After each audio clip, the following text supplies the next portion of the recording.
Welcome back. Okay, so for today, there we go. Yay. Okay, so today is day. Is it 4 or 5?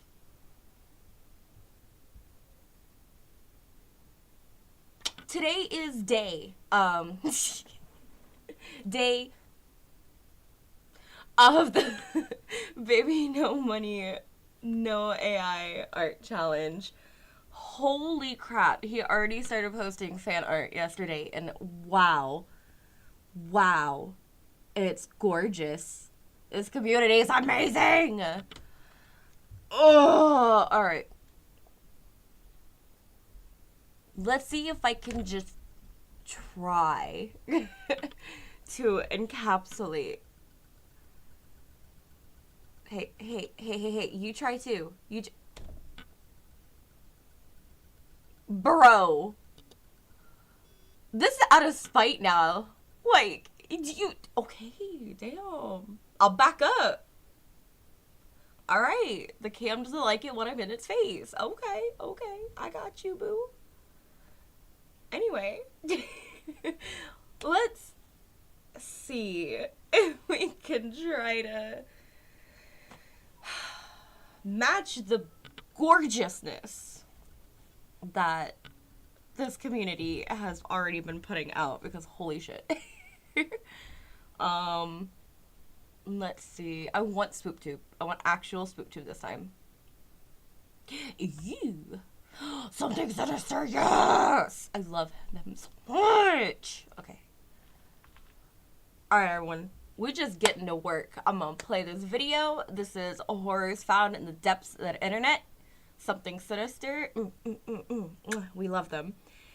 And I'm just gonna try to bust. I'm gonna just try to bust this shit out. With effort, of course. I'm gonna try as hard as I can with this. We gonna just do what we can. Alright, let's go.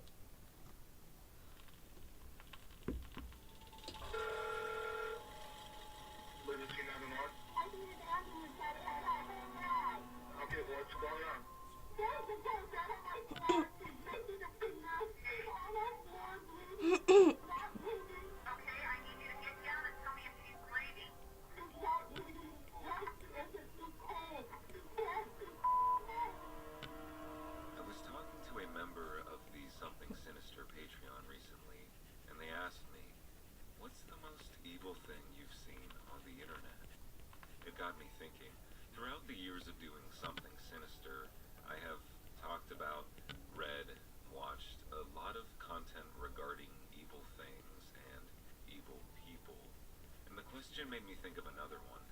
How do you measure evil? Is it the amount of people a person has killed? Is it the way in which they killed someone? Did they show mercy, or were they ruthless, dragging out pain or suffering for as long as possible?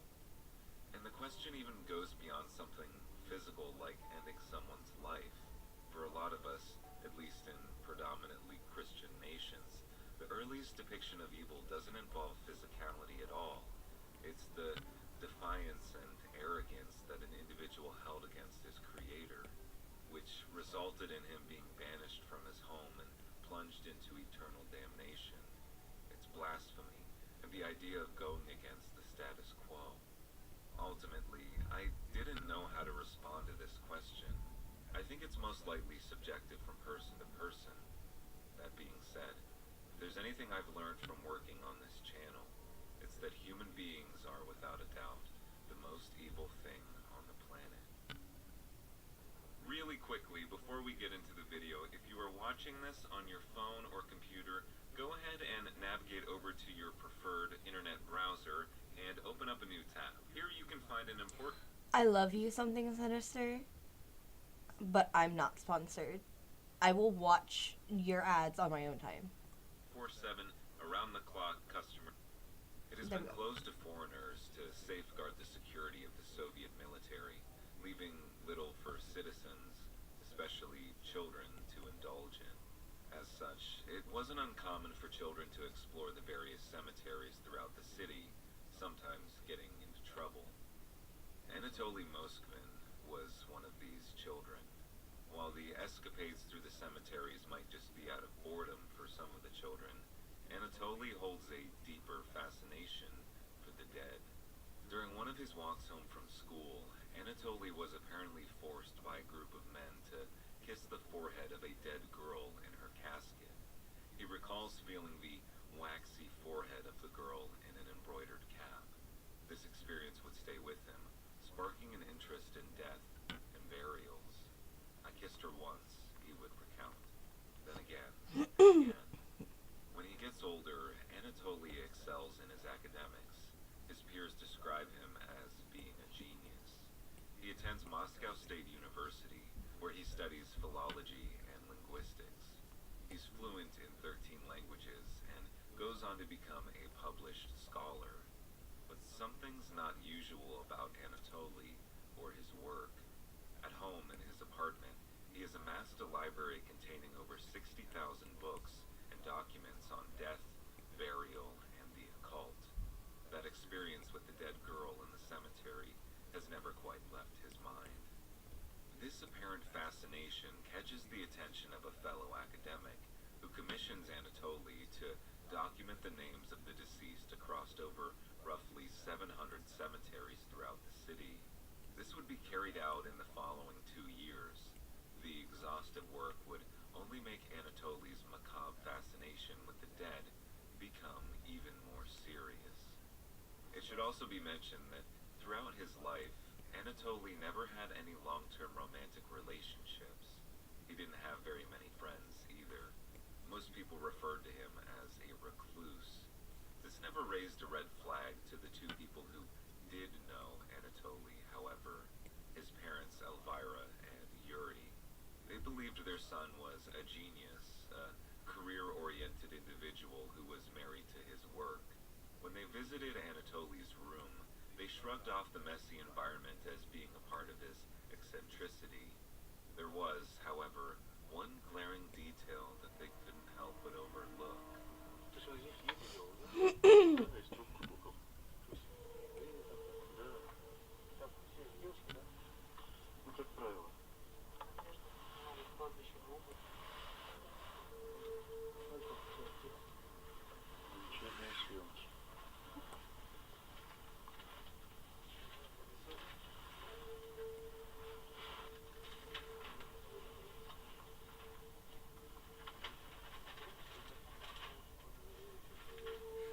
Anatoly's room was home to a small collection of large dolls.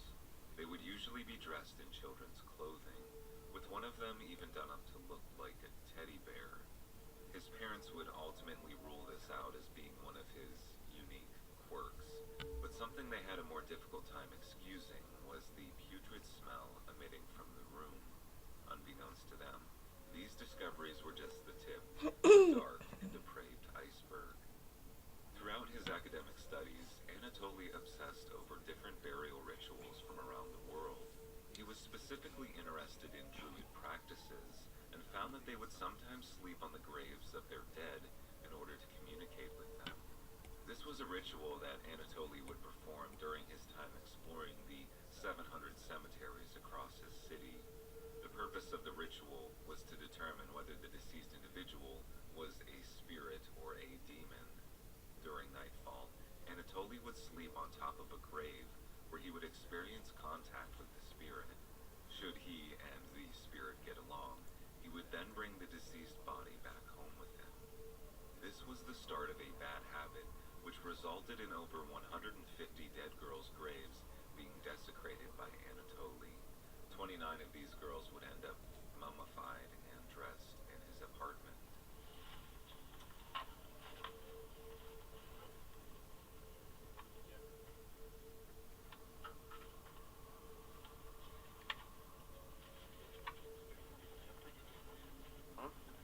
It's only natural to question What made Anatoly commit such vile acts?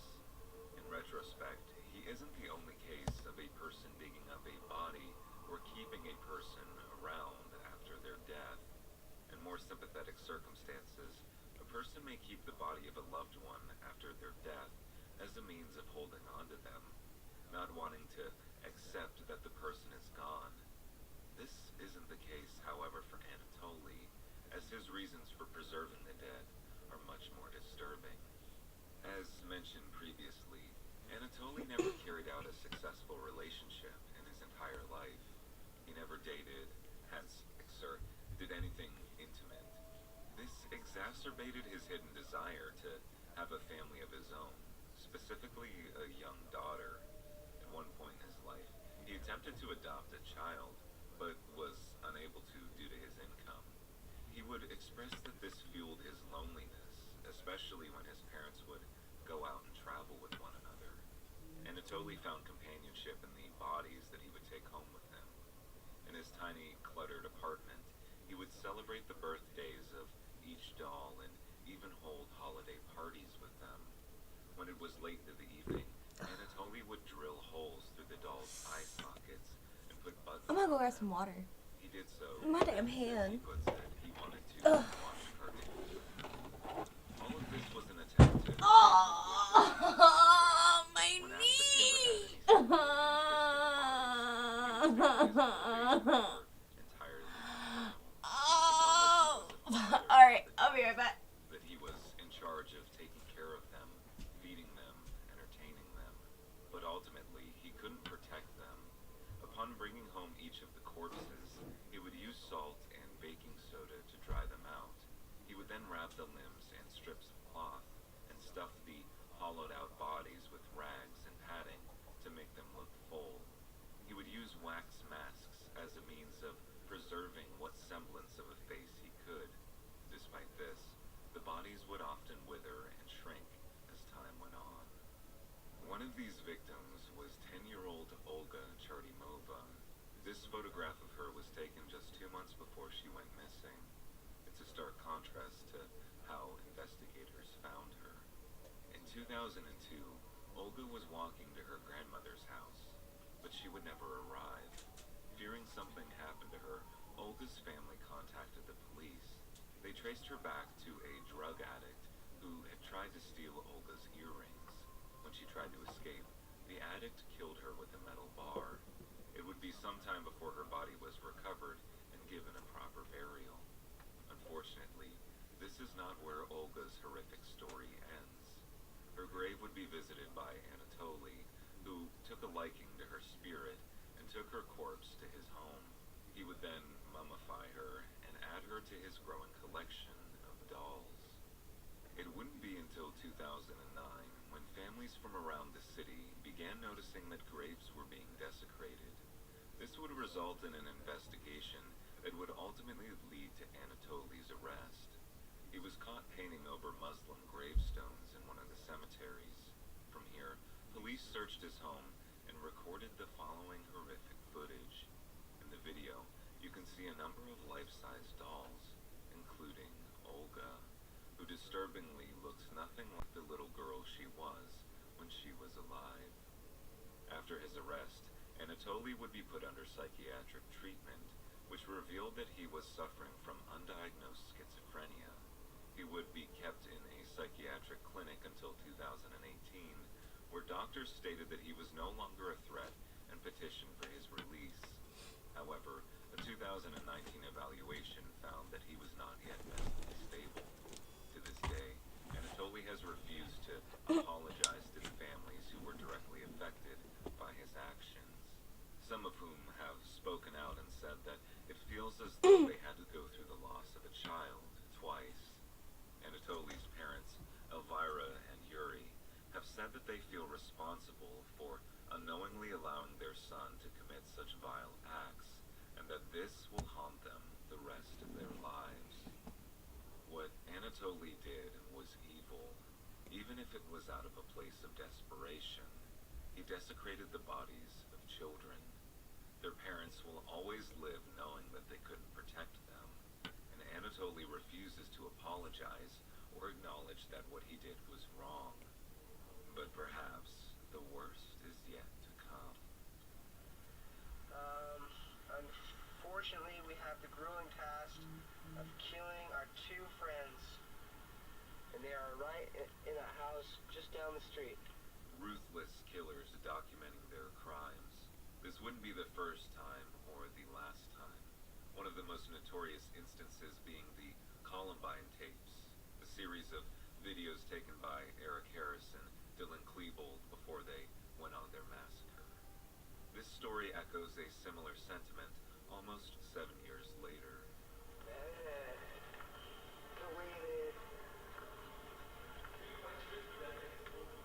That would, but I really wouldn't want that. Because then it would feel so much better than you. It would. Kind of behind you. Walk behind me, dude. I'm not You would kick it. Dude, I was thinking about it. Actually, I was really actually going to do it. Oh, yeah? I was like, what's the first thing? Hello, it's Cassie. Hey, look, Hello, Cassie. I'm getting you on cake, okay? Say hi, please. Okay, see ya. The girl being recorded here is Cassie Jo Stoddard, a junior in high school known for her good grades and overall popularity. In her biology class, she is paired up with two boys for an assignment. From here, the three develop a friendship with one another, a friendship that wouldn't last long. In September of 2006, Cassie and her boyfriend at the time, Matt, were asked to go over to her aunt's house to look after some pets. 2 days later, the following call was made to the police station. Living 291? I need an ambulance, Daddy. I have a rat. Okay, what's going on? There's a ghost out of my house. It's making a finger. And it's more bleeding. Not bleeding. Okay, I need you to get down and tell me if she's breathing. It's not bleeding. Yes, it's just pain. Yes, it's Police arrived shortly after this call. Cassie is declared dead. She has been stabbed numerous times. It doesn't take long for investigators to notice that there's no power to the house. In the basement, they find that the fuse box has been tampered with. Cassie's boyfriend, Matt, is immediately brought in for questioning, where he reveals that his parents had picked him up a little after 11 p.m. that night. Despite the house losing electricity, Cassie opted to stay behind in order to watch over the pets. It's at this point where Matt shares some interesting information. He and Cassie weren't the only two people in the house that night. Fellow biology classmates Brian Draper and Tori Adamsick had stopped by to watch a movie that night before leaving. They would return later on. When arriving at the house for a second time, the two found Cassie alone. Brian had a dagger and Tori had a hunting knife, both of which were purchased from a local pawn shop.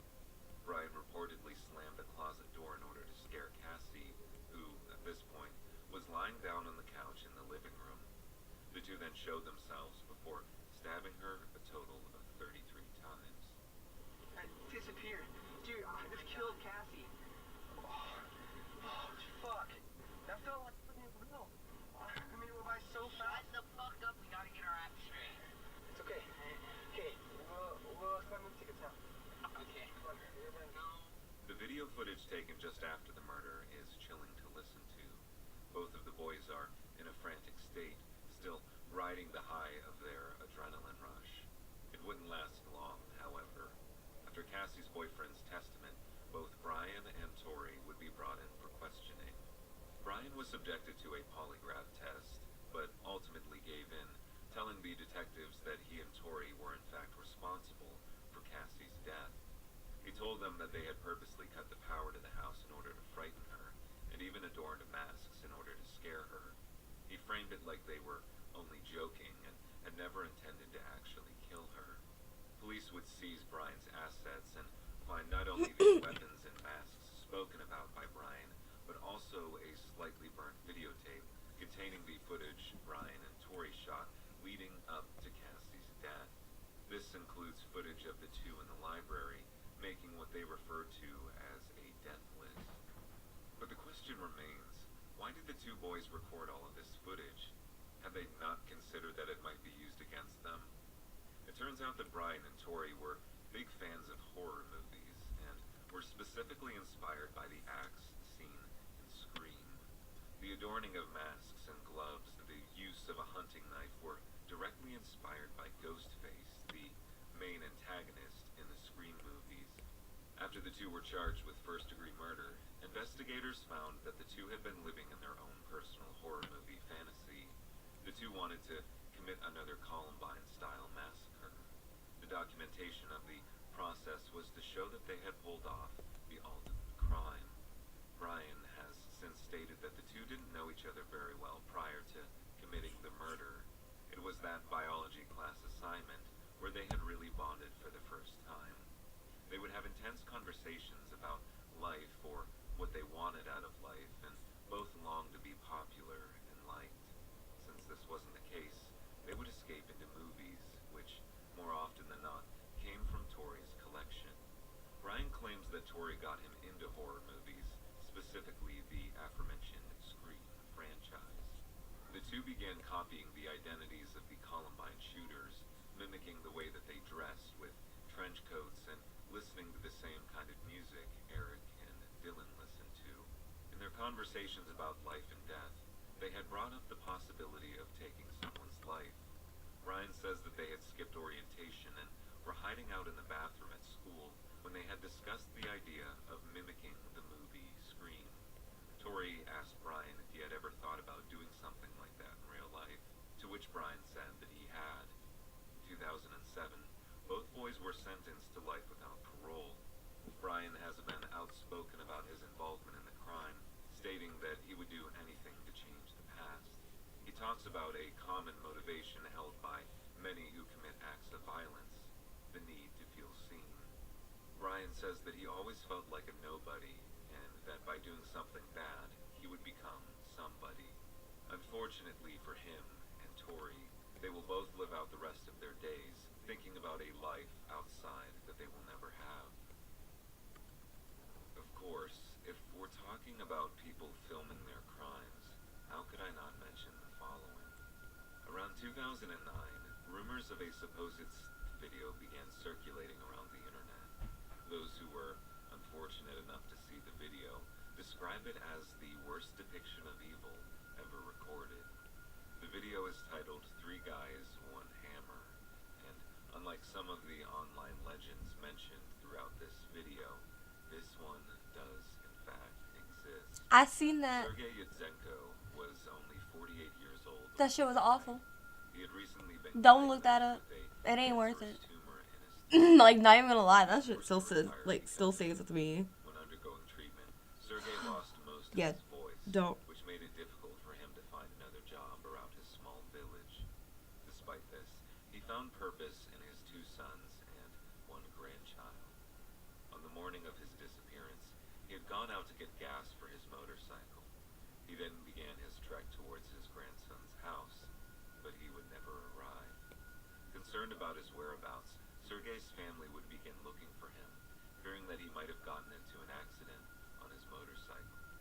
It wouldn't be until 4 days later when Sergei's bike was found by a remote wooded area. Upon further investigation, they found his deceased body in the woods. The exact details of Sergei's death would be made known to the public in late 2008. The video, titled 3 Guys, 1 Hammer, was leaked to an online shock site and then spread like wildfire. In the video, Sergei can be seen resting on his back in the wooded area. He is then struck repeatedly in the face with a hammer. A different attacker then takes a screwdriver and stabs it through Sergei's eye and abdomen, effectively ending his life.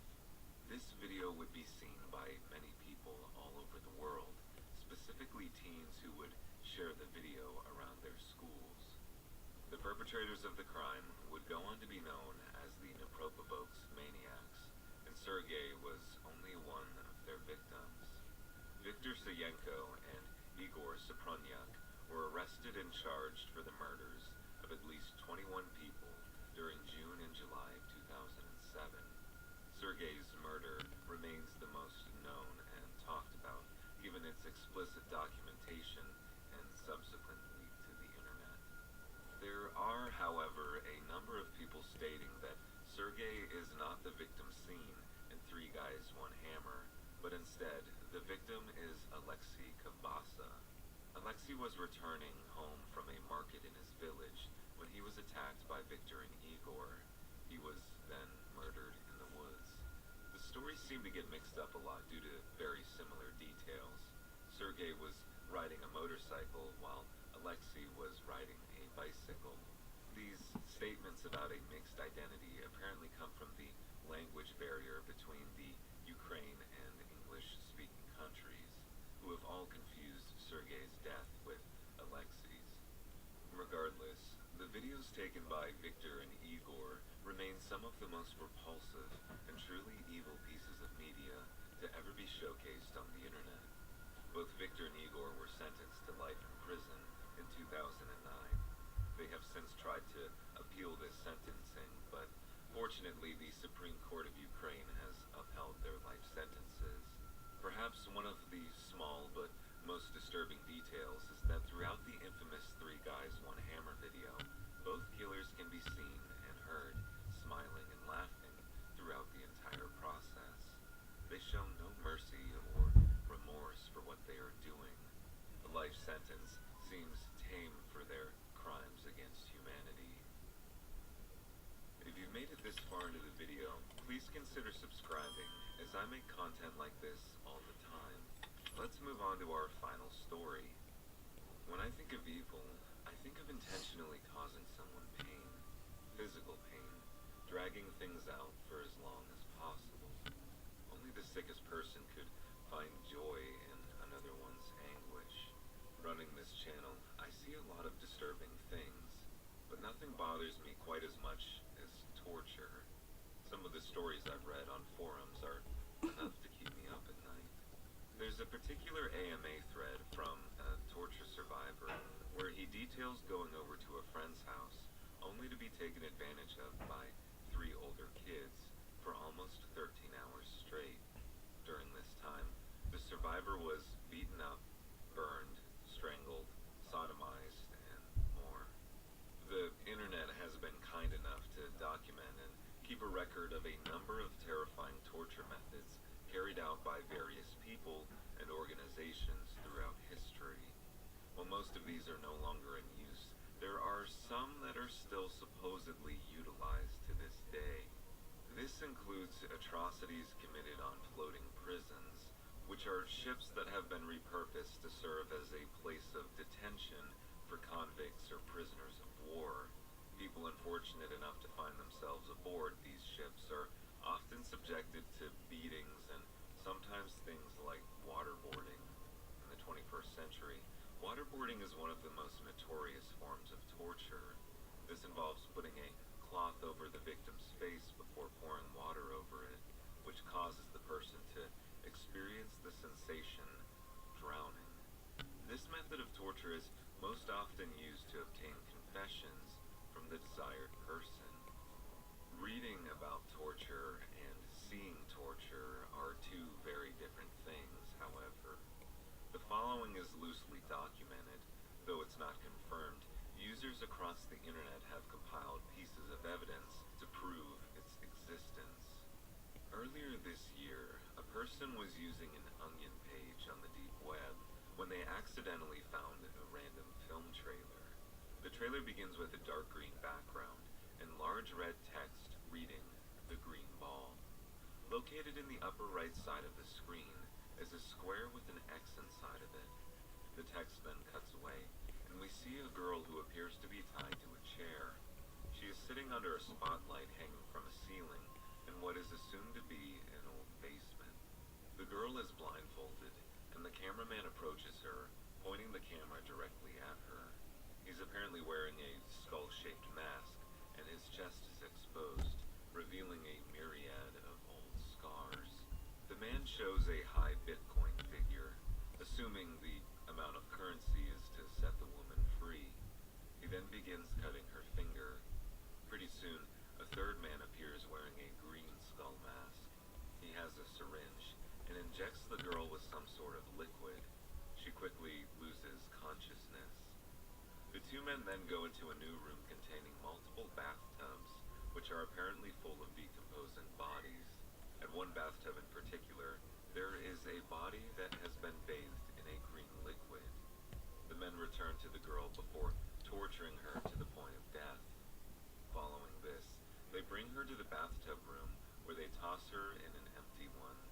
Just before the video ends, a fourth man wearing a yellow striped apron steps into the bathtub containing a body that has almost completely disintegrated. Beneath the body is a sticky green liquid, which the man sucks up with another syringe. They then stick the syringe in a small transparent sphere, and it turns completely green, before another Bitcoin currency shows on the screen, alluding to the idea that the sphere can be bought somewhere. At the forefront, this seems to be another dark web story that has circulated around the internet. But it's just that, a story, right? Well, some people aren't so sure. A link to the green ball video began circulating as early as May of 2014.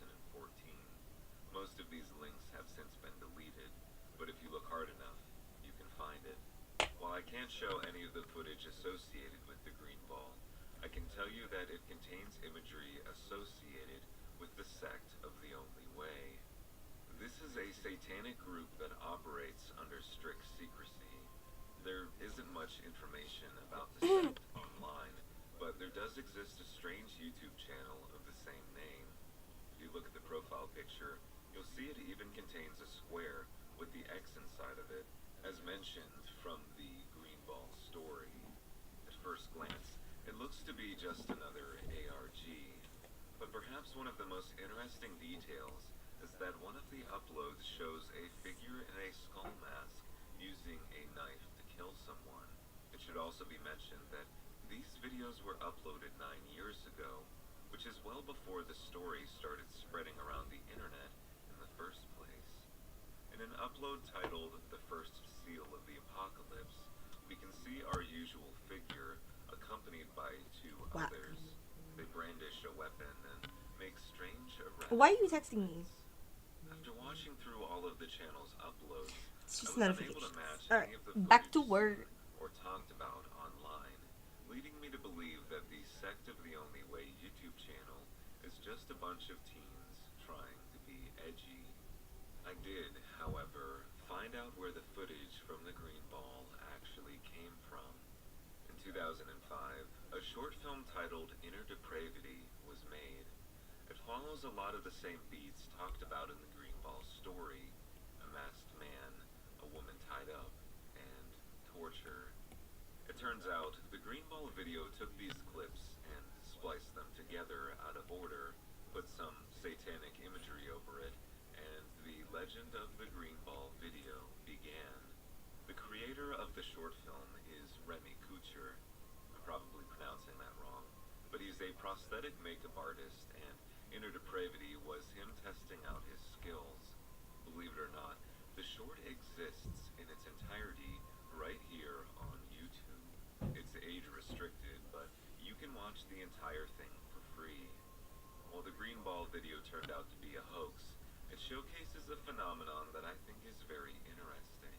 For the longest time, people thought that the green ball video was real, but continued to talk about it and share it with their friends around the internet. They thought it was real footage of a woman being tortured, and they still decided to spread it around. When researching the video, I found a number of comments left behind by people who were eager to see the video upon its discussion. Perhaps it was just to see if the video was legit or actually existed, but I can't help but feel like there's something concerning about one's willingness to view such a deprived video, let alone share it around. Regardless, the internet is somewhat of a wasteland. Be careful where you go or what you click on.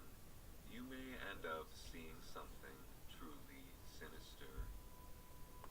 Thanks again, Private Internet Access VPN, for sponsoring this video. Make sure you use the Something Sinister link found in the description. I'm not sponsored. I'm not sponsored, YouTube. I don't know if that's gonna make a problem or not. I don't know how this works. Let's see. Ooh, ooh, I love analog horror. Okay. How to cage an angel. But we are now very close to cracking the process behind the production of artificial miracles. Look upon me. Look upon me. Release me.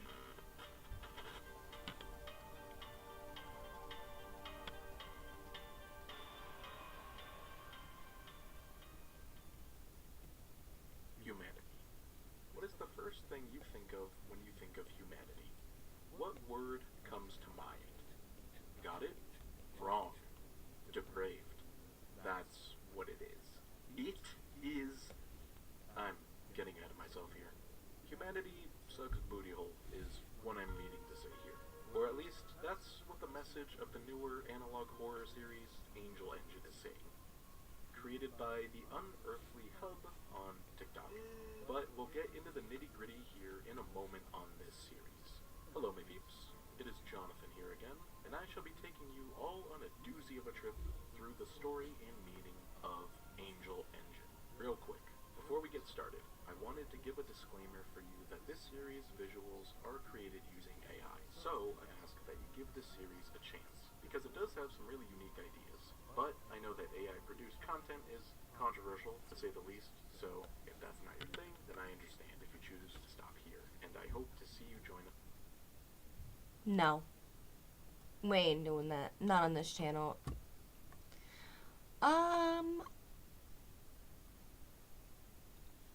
Let's see.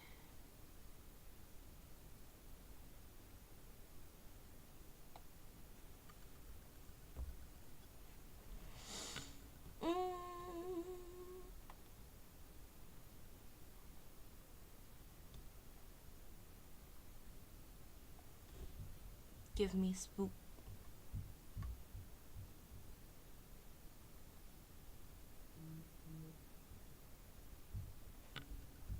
Thank you for feeding our virtual child, Nana. Appreciate it.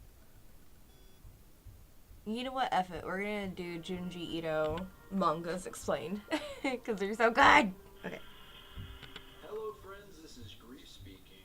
Today we're continuing our journey into the many works of Junji Ito as I explain every one of his stories. This video we're going to look at some more short stories in the Tombs collection, go through the entire Soichi saga, and cover Gyo, the Death Stench Creeps. I was hoping to have this video out last week, but man, there is a lot to go through here, so this is going to be an extra big one, and hopefully that makes up for getting this out late. I did my whole Junji Ito spiel in the first part, so let's just get right into the video. This is every single Junji Ito manga explained, part 3.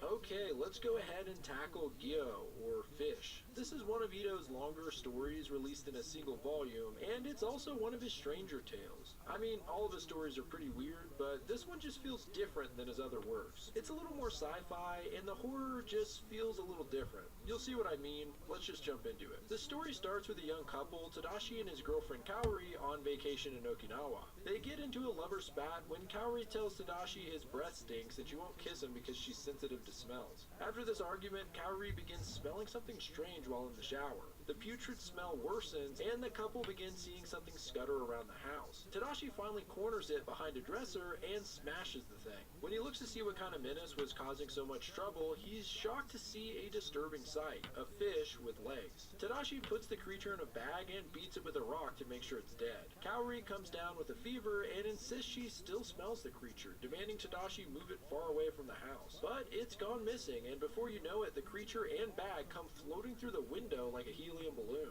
Kaori books it as the floating bag chases her down the beach. As Tadashi catches up to her, they witness dozens of walking fish come crawling out of the sea. The next day, Tadashi tells the cops what happened, but they don't believe him. Meanwhile, we see a fishing boat get overrun with the fish, and even scarier, some beachgoers see a great white shark making its way onto shore, also sporting spider-like legs. Back at the vacation home, Kaori, still feeling ill, begins smelling the stench again.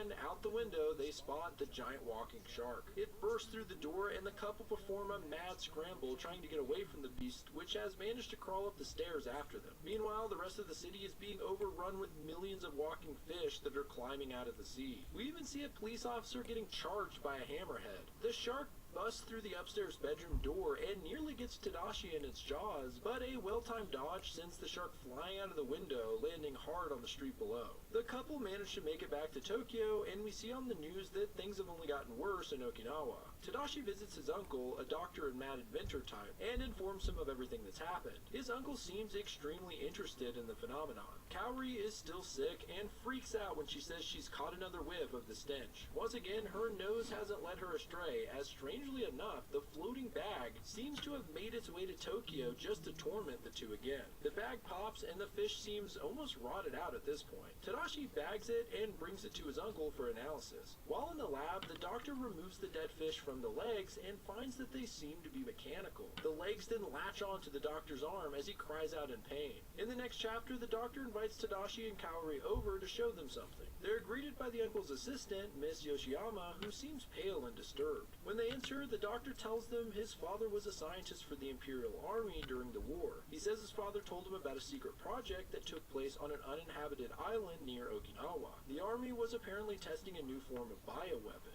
After dozens of experiments, the scientists had mutated a mysterious strain of germ that would produce copious amounts of gas that reeked of rotting flesh, and made many of the researchers sick. At first, they tried to use infected dogs and cats as weapons, sending them across enemy lines, releasing the gas and nauseating the enemy. But the animals' bodies would quickly break down. The solution was to design a set of mechanical legs that could carry the germ-infected corpses even after they began disintegrating. The doctor's father managed to create several prototypes, but the transport carrying them was destroyed. So after this long, serious backstory, the doctor just kind of shrugs the whole thing off, like, he was a senile old man who knows if what he said was true. Okay, dude, you set it up like it was. Well, Kaori ends up getting sick and rushes to the bathroom to find that she now has boils all over her face. She's then attacked by another walking fish, but wait, on a closer look, it's actually the doctor's arm, which is now crawling with the legs. Apparently he was forced to amputate it. Now that's pretty creepy.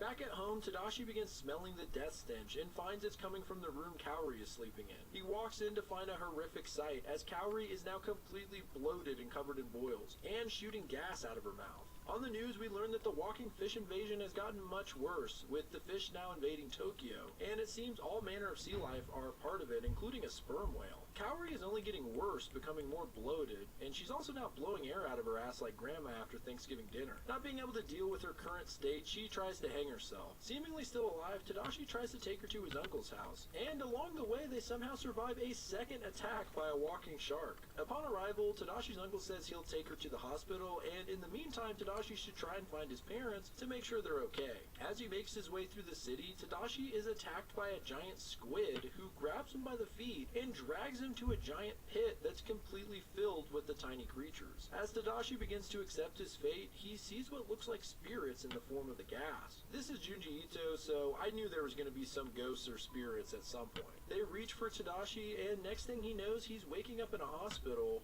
1 month later. At this point, the city is completely overrun and has become something like a war zone as the military fights back. He rushes to his uncle's place, and Miss Yoshiyama tells him she must show him something, saying she can't keep lying to him. She brings him to his uncle's lab to reveal that he never brought Kaori to the hospital. Instead, he's kept her here to experiment on her. She's strapped to a strange device that somewhat resembles the walking legs the fish use, and she has tubes up her mouth and ass. Well, the doctor shows up looking like a complete villain at this point, as he's replaced his arm with a metal claw. He explains that he's found out how the legs function on the fish, as they run on the gas produced by the bodies, giving them an endless supply of fuel. He's replicated this device using Kaori. The machine holding her freaks out and escapes the lab, stabbing the doctor along the way. Tadashi tries chasing after Kaori and finds that many of the fish are decaying to the point that the legs no longer function. He also finds many more infected humans on the streets, bloated and expelling gas. He then witnesses a horrible sight. Dozens of the walking legs with humans now on top of them. It seems with the legs losing their source of fuel as the fish decay, they have begun attaching to the infected humans as new hosts. Tadashi finds a soldier shooting the infected humans down, down, and then a Silent Hill boss basically comes out as one of the larger sets of legs, likely from a shark or whale, rolls up, and this thing has a stack of humans on top of it, used as fuel. It begins to suck in nearby infected that add to its stack. Tadashi runs like hell and hears some odd-sounding music when he stumbles upon a circus tent. Now, these next two chapters are for sure the weirdest part of this manga. Yes, the whole thing is weird, but this whole circus segment just feels almost out of place, like you're reading some other Junji Ito comic all of a sudden. Basically, a circus ringmaster displays several acts all involving the death stench, including a band of infected people using the gas to play instruments, and some walking fish performing acrobatics. They also shoot a dude out of a cannon, and they also use an infected guy to blow fire, but instead it blows out more of the gas spirits that Tadashi saw in the pit. It's really bizarre. They finally show the main event, which just so happens to be Kaori and the doctor's machine. Tadashi manages to jump on top of the device and deactivate it. He then drags Kaori to the doctor's place, hoping he can somehow undo all of this. Miss Yoshiyama informs Tadashi that his uncle died from the stab wound. He asked his assistant to take him to one of his labs so he could die with his work. Well, apparently he was doing more than that. They find that he had invented yet another machine and used his own dead body to power it. And it turns out to be a freaking blimp. Man, this is a weird one, and once again this feels like a Resident Evil boss fight or something. Dr. Blimp targets his assistant and snatches her up, flying away. Meanwhile, Kaori has been swarmed by the other infected legs and she is torn to pieces. As he hides on a hill, Tadashi looks out over the massive hordes of infected marching forward like an army. He sees the cannon from the circus being pulled by the infected and launching dead bodies. That is insane, dude. He actually finds some other survivors, researchers from a university who are working on a cure. They tell him that they believe these machines are not man-made, but some strange hybrid of biology and machine made by nature. He decides to go with the group, but first he sits beside the skeleton of Kaori one last time, looking out at the ruined city and the devastation of the new world. And that is Gyo, my friends. I think out of everything I've covered so far, this one might have the most interesting story concept. It's one of those ideas that could so easily be goofy, but Ito is just really good at executing on stories that are borderline wacky and making you take them seriously. So next we're moving into Tombs. This is yet another short story collection, so let's just get to it. Starting with Clubhouse. This story follows three inseparable friends, Yukari, Chikako, and Minae. The trio decide to check out an abandoned house that's been known to be haunted. Yukari is a little too scared, so she waits outside as the other two head in. Once inside, Minae decides to crawl through a hole to the upstairs while Chikako stays downstairs. The two finally make their way out, with Minae finding a set of stairs leading out back. They both mention how creepy the place was, even finding what looked like blood on the walls. For some reason, after this event, Minae and Chikako refuse to hang out with each other, leaving Yukari stuck in between. One day, Chikako tells Yukari that she's made some new friends who are in college and takes her to where they meet up. Turns out, it's the abandoned house from before. Yukari is pretty uncomfortable as the group discusses radical ideas that they think will change the world. Later, Yukari's dad tells her never to go back to that house again, and that 20 years ago a group of radical college students died there. Apparently the group split into two factions, one staying upstairs and one staying downstairs. But one day a fight broke out that became violent and they all killed each other. Yukari tells all of this to Minae, believing Chikako's new friends to be ghosts. Minae leads Yukari to an old house where she finds she has also joined a radical group. In fact, this is the haunted house. Minae just led her through the back door so Yukari didn't recognize it. As she realizes what's going on, the second floor ghosts now chase down Yukari. She falls down the stairs and her head goes through the blockade. The first floor ghosts now grab her head and try to pull her through, while the second floor group does the same. A tug of war over her body and her soul ensues as her two best friends, Minae and Chikako, watch on the sidelines. Slug Girl. This is a fun one. Slug Girl follows Kie and her friend Yuko. Yuko used to be really talkative, but lately she's been kinda quiet and seems to have trouble speaking. Eventually she stopped coming to school altogether, and so Kie goes to check on her. She finds Yuko's parents in the garden trying to rid the place of slugs which have infested the entire backyard. Yuko has been wearing a mask and refuses to speak. When her mother tries to remove the mask, she freaks out on her and tells her to leave her room. A few days later, Kie returns to find Yuko's mother in a panic, and Yuko comes out of her room with a giant slug coming out of her mouth. That's right, her tongue has turned into a slug and is now crawling around her face. It's pretty disgusting. She cries out for help, but Kie can't handle it and runs away. After that, Yuko tries cutting her slug tongue off numerous times, but it just grows back. Her parents decide to take drastic measures as their daughter is now dying. They fill a bathtub with salt and tell Yuko to sink into it and open her mouth, hoping the slug will be completely shriveled up and die. Instead, the salt seems to shrink Yuko's body instead, and they reach in only to pull out her head. They rinse it in water, hoping to keep her alive, and then in a disturbing final panel, we learn that the slug is still there, crawling about the garden, now with Yuko's head attached like a shell. This is such a weird one, but what can I say, I love it. Also, this isn't Junji Ito's last snail person we'll see, as we still have to get to Uzumaki, the window next door. This is one of the shortest stories on the list, but man, it actually creeped me out, I won't lie. Teenager Hiroshi and his family move into a new neighborhood. They go to greet their neighbors and find one house to be sorta strange as it only has one window. Plus, no one answers the door. Word on the street is that a weird old lady lives in the house, but no one's ever seen her. That night, Hiroshi goes to bed in his new room upstairs and begins hearing a woman's voice calling, "Young man, young man." He wakes up to investigate and finds it's coming from the weird house next door. He looks into the window across the way and sees a truly terrifying sight. This picture actually kind of jump scared me the first time I flipped the page. The woman next door is hideous, resembling a goblin more than a human. The woman requests the man come over to her house and says she'll leave the door unlocked. Hiroshi, completely disturbed, closes his window and tries to sleep. The next night, he hears the woman again. She's upset that he never came to visit, and with a creepy laugh, she says, "Maybe I should come visit you then."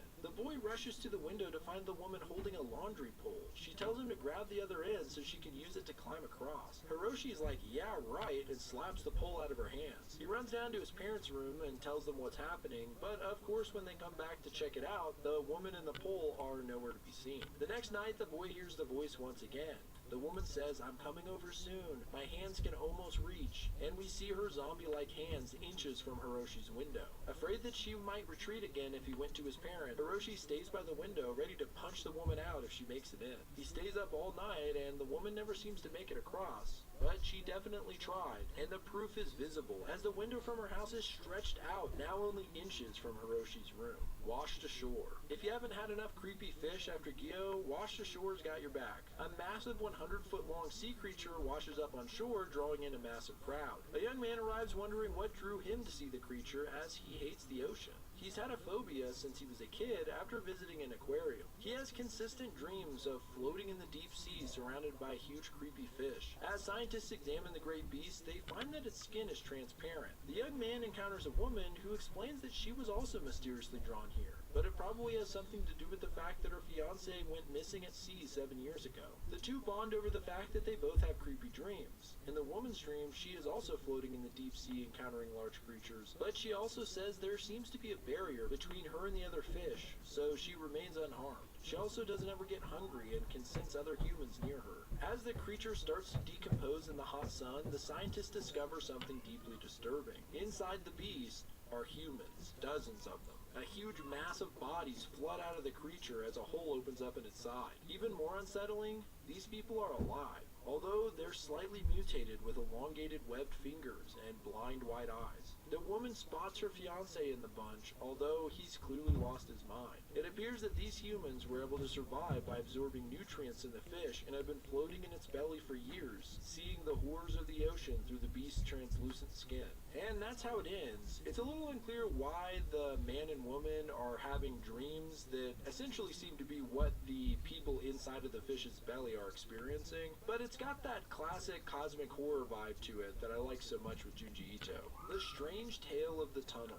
The story begins with a man named Goro coming back to his hometown to find an old tunnel. He then begins recounting his childhood, starting with the death of his mother, who mysteriously walked into the tunnel and was hit by a train. Apparently this wasn't the first time someone walked into the train, so after this incident they closed down the tunnel. A couple years later, Goro and some school friends enter the tunnel trying to scare each other when they suddenly find a young girl. This turns out to be Goro's sister, Mari, and she has no idea how she got there. Goro's father tells him there's something strange about the tunnel and to keep Mari away from it. One winter day, Goro and his father find that Mari is missing. She stayed home from school with a fever and then suddenly disappeared. Goro's father runs off to the tunnel and tells Goro to stay home in case she comes back, But after a couple of hours, Goro finally heads for the tunnel himself. As he travels down the tunnel, he finds a large wall and door blocking the path. The sign reads Cosmic Ray Observatory and Research Lab. Inside, he finds a group of scientists, along with Mari, but no sign of his father. Goro insists his father must be here somewhere as he saw his tracks heading right into the tunnel. One of the researchers, Koyama, drives the kids through the tunnel to help search for their father. She explains that they're researching cosmic rays and that they have gotten some really strange readings inside of the tunnel. Unfortunately, they never find their father, and he never comes back home either. On top of that, Mari repeatedly shows up at the observatory with no memory of how she got there. The professor and his researchers have also gotten really worn down and unnaturally tired since beginning their observations there. Even weirder, they look at a developed photo of the team in front of the observatory and see what look like ghostly people moving at an incredible speed and bouncing off the walls. One day, Mari goes missing again, and when Goro calls the lab, Koyama answers in a panic, telling him something horrible is happening. When Goro arrives, he finds that the professor and one of the researchers are sinking into the wall and floor, eventually completely disappearing. Next, Mari starts falling through as well. Goro desperately grabs for her hand, but it's too late. She's gone, leaving behind a puddle of blood. Koyama and Goro then try to escape the tunnel running as fast as they can. They quickly find that they are being chased by something. Mari and the scientists are following them from the ceiling, bleeding from their eyes. One of the researchers begs them not to leave and passes through Koyama, pulling her into the ground as well. As Goro makes his way to the exit, he sees dozens of lost souls who have been absorbed by the tunnel. He manages to escape and moves away with his aunt. For the next 20 years, he stayed locked up in his aunt's house. In the meantime, most of the residents of his old town began vanishing. As he finds the tunnel now in the present, he sees the phantoms again, all bouncing off the walls, including many familiar faces. Bronze statue. This story starts with a woman dragging a man's corpse to a pond and throwing it in, saying, "That's what you get for insulting me." Next, we see some kids playing in the park while their moms talk hot gossip. A new woman and her son show up and introduce themselves, and the young boy asks about the statues. The moms explain that these are statues of the missing mayor and his wife, Miss Shinobi. When the boy's mom asks if the mayor's wife is really that young and beautiful, the other women can't control their laughter as they explain that she looks nothing like the statue, and in fact, she's an old hag. Some of the kids come over and say that the statue talks to them sometimes, something their mothers dismiss. We then see a bronze worker approached by Miss Shinobi, who definitely doesn't resemble her statue.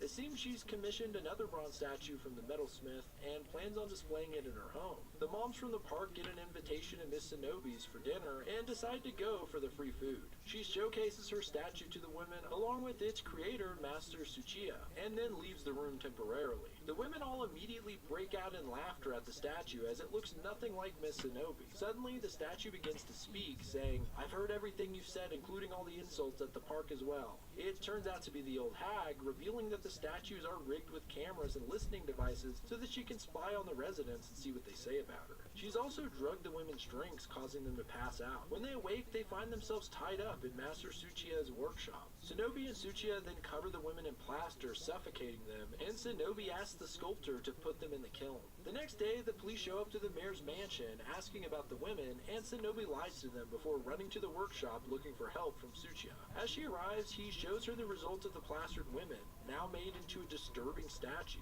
something Tsuchiya seems interested in and calls it a new form of art. Shinobi freaks out on him as this is evidence of their murders, and so the two destroy the statue. In a sad sequence, we then see a couple of boys crying for their moms in the park, and that old witch Shinobi uses the statue to communicate with them. She tells them their mothers are just on a fun trip but will be back soon. At the same time, a voice cries out calling her a liar and telling the boys the truth, that this woman murdered their mothers. The mysterious voice also claims he was murdered by her as well 3 years ago. Thinking this must be the spirit of her dead husband, she runs to the pond. She digs up her husband to find that his corpse has turned to wax. Interestingly enough, this is a real-life phenomenon called adipocere, in which a wax-like substance forms around a dead body when it's exposed to moisture. Shinobi asks Master Tsuchiya to burn the body in his kiln to rid the evidence. Well, that weirdo cuts away at the wax body, making a beautiful sculpture of a young man. He makes a bronze statue, and Shinobi displays it next to the other one in her house. As she admires the statues, they suddenly start speaking to her, calling her a hag and telling her to leave.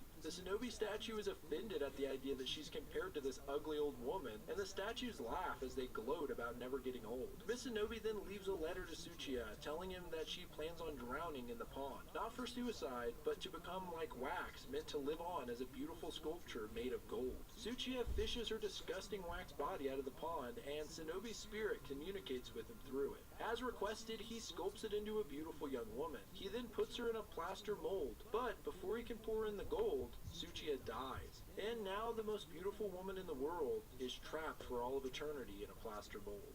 Floaters. Floaters begins with a high school kid, Ryuichi, walking home at night when he sees his friend Masao with a net wildly swinging around in the dark. Ryuichi tries to see what the hell he's doing when Masao yells at him to leave. The next day, Ryuichi tells the story to his kind of girlfriend, Kyoko, when they encounter a small hairy ball stuck on a branch. They look a little closer at it, and the ball begins talking. It says, "I love you, Kyoko, I love you." And weirdly enough, it's talking in Masao's voice. So after school, Ryuichi takes the ball to Masao to figure out what the hell it is. Masao just snatches the thing and says that all they do is lie before slamming the door. Later, the weird kid, Kazuya, shows Ryuichi that he's collected one of the hairy balls, and this one's bad-mouthing a kid from school that's known for bullying Masao. Ryuichi makes Kazuya bring the ball to Masao, but he won't answer the door. So they go to his bedroom window, and Ryuichi accidentally lets out a swarm of the floaters. Masao is pissed and pulls out his net to catch them, but Kazuya snatches it out of his hand and runs after them, claiming to be an expert at catching butterflies. Some of the nearby floaters start talking, lamenting that Ryuichi found out about Masao's feelings for Kyoko and how he wanted to kiss her just once. Ryuichi just looks at him like, "Come on, man, is this how you feel?" And Masao once again denies it. The next day at school, that creep Kazuya is holding dozens of the floaters like a bunch of balloons or something and starts showing them off to everyone. Meanwhile, a depressed Masao sits in his room as the floaters speak his suicidal thoughts. He recounts how originally he found strange seeds in his mouth and that these eventually sprouted hairs. Kyoko then shows up outside of his window and asks him if what the floater said about her was how he really felt. And once again, he denies it. On the next page, we learn that Masao did kill himself that night. Man, I didn't expect such a short story about floating puke balls to get so sad. Soon after this, other people's thoughts begin manifesting as floaters as well, and pretty soon the sky is full of them. Ryuichi visits Kyoko and finds out that she had strong feelings for Masao. Meanwhile, Kazuya is obsessed with catching as many floaters as possible and even finds a thought belonging to a celebrity. We see that his room is full of thousands of them and that he burns any of them with boring thoughts. One day, Kazuya comes home from school to find that his mother let all of them out because they were too noisy, and this freaking psycho kid beats his mother to death with a frying pan. He then notices that some floaters pass by with his thoughts, including one that says he killed his mother and another that admits to killing a person in order to get the celebrity's floater. Luckily for him, all of the balls begin to drop out of the sky and fall to the ground, turning to dirt. But a few days later, a hairball tree has grown outside of the school, and in a loud voice it cries out, "I killed my ma," in Kazuya's voice. The floater trees then pop up all over the country, and Ryuichi asks Kyoko to follow him. He leads her to a tree deep in the woods. It begins speaking in Masao's voice, saying, "Sorry I lied to you, Kyoko. In truth, I did love you." Wow, that's kind of a touching ending. I mean, in a fucked up Junji Ito kind of way. The Bloody Story of Shirosuna. This tale begins with a new doctor arriving in the small village of Shirosuna. Dr. Furuhata meets up with the mayor, who takes him on a tour of the town. The doctor immediately notices that the village is outdated and run down, and that the villagers all look pale and sickly. He also senses an ominous and consistent vibration, which the mayor dismisses. The doctor is led to the village clinic and is introduced to Nurse Kikigami, who, like everyone else, looks deathly ill. After looking through some medical records, Dr. Furuhata finds that a large number of patients in the village are anemic, and that a surprisingly large number of them have an AB blood type. The next day, while doing an exam, the doctor is shocked to find that his patient has no heartbeat. But before he can investigate further, he's interrupted by a couple of sisters. The youngest is covered in blood and seems to have just randomly started bleeding, something the nurse says is common in this village. After a couple of weeks, the older sister from before, Ryo, comes to the clinic and she actually looks normal, no longer zombie-like. She claims that this is just how young people are in Shirosuna. They have the ability to heal quickly. Even if they completely bleed out, they will rapidly produce more blood. But once they're in perfect health, they bleed out again. This is what causes them to look sick and pale. That night, the doctor wakes up hot and grabs a drink from the village well, which he says tastes terrible, like copper or blood. He feels the repeated vibrations again and runs into Rio. She says she's gonna pray at a shrine, and the doctor tags along. As she stands at the shrine, Rio pulls out a knife and lets blood pour from her arm onto the ground. Soon her entire body is covered in blood, and as it pools around her, it suddenly begins absorbing into the ground. As Rio gets up and just casually walks home looking like Carrie, the doctor grabs a shovel and digs into the dirt, revealing a disturbing sight. Large veins under the earth pumping blood. Furuhata tests the blood in his lab to find that it's human and also type AB. The doctor tries to show the villagers the veins, but the mayor continues to dismiss it, saying they're just pipes. Desperate to prove his point, Dr. Furuhata grabs a large sharp rock and busts open one of the arteries, which spews blood like a fountain. As the ground loses blood, however, the villagers start bleeding out again, but much worse than usual. It seems the veins in the ground are compensating for blood loss, and the doctor races to his clinic for supplies to try and suture the wound. He can now see the veins through the ground as they course through the village. Suddenly, he stops in his tracks and begins bleeding himself, collapsing on the ground. Sometime later, one of the doctor's associates comes to check in on him and finds him, along with the other villagers, looking pale and sick. And that's how the story ends. And we'll wrap up this collection with Tombs. This story follows two siblings. Kaoru is visiting her friend Izumi in another town, and her brother Tsuyoshi volunteers to drive her. It's a fun road trip up until they get to the outskirts of Izumi's town and accidentally hit a girl with their car. The girl's in rough shape, and they try to get her to a hospital, however she dies on the drive. Once Tsuyoshi realizes the girl is dead, they decide they must hide the body somewhere. But as they drive through town, they find that dozens of tombs are placed all across the road, and Tsuyoshi gets his car stuck after hitting one. Forced to get his car jack, he opens the trunk while no one's looking, and we see the girl's body crammed inside. With the help of some townfolk, they get the car loose, and about this time, Izumi shows up. The two siblings try and keep composure, considering they just killed someone, while Izumi shows them around town. She tells them the town has a strange custom. Whenever someone dies, no one must touch the body, and stones are erected on the exact spot they died. No one's allowed to move the stones either, so they're all over the place. At the hospital, we see doctors rushing a dying patient outside so that they won't be forced to erect a tombstone inside the hospital. That night, Izumi's family is worried, as her younger sister Ayumi hasn't come home yet. Kaoru and Tsuyoshi put two and two together and realize this must be the girl that they killed. Kaoru wants to come clean, but Tsuyoshi insists that they must keep this hidden or their lives will be ruined. So the two join in on the search team looking for her, knowing full well that they won't find her. They find a deep well that's apparently used by the villagers to dispose of dead that have never found peace, meaning anyone who was disturbed or moved after dying.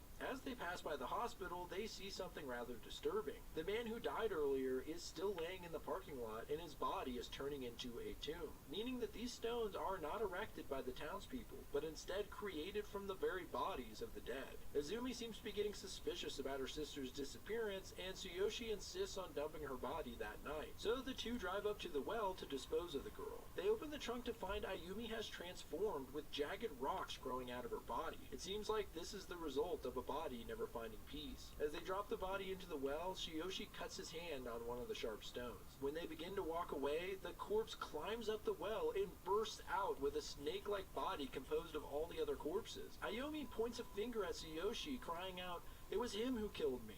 Kaoru grabs Tsuyoshi and he realizes this was all just a hallucination. Pretty trippy. The siblings return home, and Tsuyoshi finds the cut on his hand has gotten infected, and shortly after this, he passes away. His body then takes the same form as Ayumi's, possibly as a punishment. Kaoru can't handle the guilt anymore, and decides to confess to her crime. But first she returns to Izumi's village to apologize to the family for what happened. However, inside the house, she simply finds 3 tombs. It appears the family, riddled with grief, took their own lives together, and that is Tombs. Okay, we're finally getting into Soichi. I have to say, as far as Ito's reoccurring characters go, Soichi's probably my favorite. He's such a chaotic kid, and I just love the character design with the nails constantly sticking out of his mouth. So, let's start at the beginning, of course, with a happy summer vacation. Yusuke and his sister Michina are staying with their distant cousins in the country for the summer. While they're skeptical at first, the siblings end up having a blast with their cousins Koichi and Sayuri, although they haven't met their youngest cousin Soichi yet, as he holds up in his room refusing to come out. One day, while the family enjoys some watermelon, Michina and Yusuke decide they'll take Soichi some and hopefully finally meet him. As they peek in at the boy, they find him talking to some dolls, and when he notices them, he shoots a nail out of his mouth, which sticks into the wall. The boy grins at them, and we see his mouth is lined with nails. The two retreat and tell their cousins what happened. The family, I guess, is used to it at this point, as they act pretty casual, saying Soichi sucks on the nails for iron, I guess. So the family starts playing cards, and Soichi acts all creepy, staring at them through the window and trying to ruin the game. When Michino ignores him, he says he'll show her the true horror, whatever that means. That night, Michino wakes up with her stomach hurting. She makes her way to the bathroom, but on the way she sees Soichi with a crown of candles, hammering nails, and yelling, "Suffer, Michino." She wakes up Yusuke, but Soichi is gone. The next day, while the others go to the pool, Michino isn't feeling well and stays home to rest. Of course, Soichi shows up, and he's carrying a doll. Michino ignores him, but he says he'll scare her senseless and puts the doll into the fish tank before leaving. Meanwhile, at the swimming pool, Yusuke is pushed into the pool by some unseen force and almost drowns, luckily surviving unscathed. Well, Michino starts to put together that Soichi must be responsible for these strange occurrences. She tries to tell Yusuke, but gets creeped on by Soichi wearing a weird cape, who tells her he doesn't have enough blood. He says that he doesn't suck on the nails for iron, and that he must refill with actual blood. He's got the nails in his mouth again, but this time they're resembling vampire fangs, and he pounces at Michino, trying to suck her blood. She straight up socks the kid, and he falls to the floor. Apparently in the fall, the nails pierce through his cheeks. Not like this brat didn't deserve it, but man, that looks pretty gnarly. The comic ends with Yusuke and Michino heading home, and Soichi with a bandaged face saying, "Come back if you're brave enough." A happy winter vacation. This story follows a girl named Yumiko who is traveling alone on winter vacation. She stops off in a small town and asks a passerby if there is an inn nearby. The familiar-looking boy simply points and she follows his directions, but it seems to lead into the deep woods where she finds straw dolls pinned to the trees. She picks one up off the ground and hammers it into a nearby tree when the boy from earlier shows up, and if you hadn't guessed, it's Soichi. He says he saw what she did and he's gonna tell everyone in town. Yumiko chases the boy and falls into a watery hole. Soichi just laughs and curses her to freeze until she collapses. Later, Soichi's brother, Koichi, shows up to find her. Delirious, she mistakes him for someone named Hirose, and he sees that she has what looks like bite marks on her neck. Yumiko awakes at Koichi's place, and the family asks her to stay as she's got a fever. Meanwhile, we see Soichi is obsessed with eating snow, which he covers in a mysterious red liquid that is supposed to be strawberry syrup. That night, Yumiko finds Soichi sitting in the corner of her room, eating snow and muttering to himself. He seems to correctly guess that Yumiko was on her solo journey because of heartbreak, and that when she pinned the straw doll to the tree, it was to curse the boy who dumped her. He says he'll do a curse for her since she did help him get syrup. He then places a straw doll down and drops his spoon on it before leaving the room. The next day, a news report mentions a boy named Yusuke Hirose in Tokyo who was seriously injured by a falling sign. Soichi seems disappointed the boy didn't die. And if you didn't catch the name, this Yusuke Hirose is both the boy that broke Yumiko's heart as well as Soichi's cousin from the first story. Yumiko wakes up in the night to see Soichi once again creeping in her room and saying he just got some fresh blood from her while she slept. At this point, she's well freaked out and starts trying to escape the house, but there's a raging blizzard outside and she doesn't make it far before Koichi finds her and brings her back. Inside, Soichi is having a bad stomach ache either from eating the snow or blood. The next day, Yumiko leaves feeling better. She says she tasted the liquid in Soichi's bottle and that it actually was strawberry syrup, not blood. She then questions what the hell was wrong with the boy and why did she have bite marks on her neck. So, was he taking her blood or not? Well, let's continue on. Soichi's Happy Diary. After a year, Michino and Yusuke are back to visit their cousins for summer break. They meant to come in the winter, but Yusuke was hit by a falling sign, and the accident postponed their trip. Michino remembers Soichi and what a menace he is, but decides, hey, maybe the kid just needs a friend. She goes to say hi to him and finds that he sprouted tentacles out of his face where the nails went through before. The tentacles latch onto Michino, and she bumps into a trap that pours mud all over her. Soichi then reveals that the tentacles were fake and runs off laughing. Well, that's a hell of a way to start your vacation. Also, how did he fake these tentacles completely wrapping around her? Is industrial lights and magic helping him? That evening, the gang realizes that Soichi hasn't come back yet, which is unusual even for him. Michino stays behind while the others go to search for him. As she helps her aunt tidy up the house, she finds Soichi's room and takes a peek inside. Well, it's a pretty disturbing room, with creepy images and a fake corpse hanging from the ceiling. She ends up finding Soichi's diary hidden behind the dresser and begins reading. I like how it says Soichi's diary by Soichi. as if someone else would write his diary. Anyway, the diary has an introduction that says anyone else who tries to read it will be cursed by Bbno, servant to the god of death, Osiris. I think he meant Anubis, but this thing is littered with Soichi spelling errors. Anyway, the journal is completely psychotic as he details wanting to punish his brother and believes he turned into a bat to suck the blood of a drunk woman, which supposedly got him a little drunk too. Michino skips ahead to the most recent entry from the day before and is shocked to find that Soichi has written his plans of cursing her by making her trip on the road and getting covered in mud. She also finds entries from Winter where he writes about cursing Yusuke. While she's reading, a mysterious letter falls out of the diary. Michino takes the note and the diary and leaves. Soichi returns late in the night, and the next day he begins rummaging through Michino's stuff trying to find the letter. With no luck, Soichi curses Michino with mosquitoes, and she does get mosquito bites all over her face while taking a nap. Soichi laughs and demands that she gives the letter back now that she knows his might. She refuses, and later that night the mosquito bites start sprouting into tentacles. Michino finally gives in and gives him the diary and the letter. She says it's addressed to a girl in Soichi's class that he seems to have a crush on. Clearly embarrassed, Soichi denies knowing about the letter, and so Michino begins reading it out loud, causing Soichi to freak the hell out. Michino says that she used Soichi's weakness to wipe out his curse, and the tentacles disappeared. She says the rest of the week should be great, but there's one thing she can't stop thinking about. She's pretty sure that the mosquito that bit her had Soichi's face. Soichi's home visit. This story takes place just after the last, near the end of summer break. Soichi's teacher, Mr. Yanagita, comes by and says he has some concerns about Soichi. He asks if Soichi could come stay with him, hoping he can really help the boy.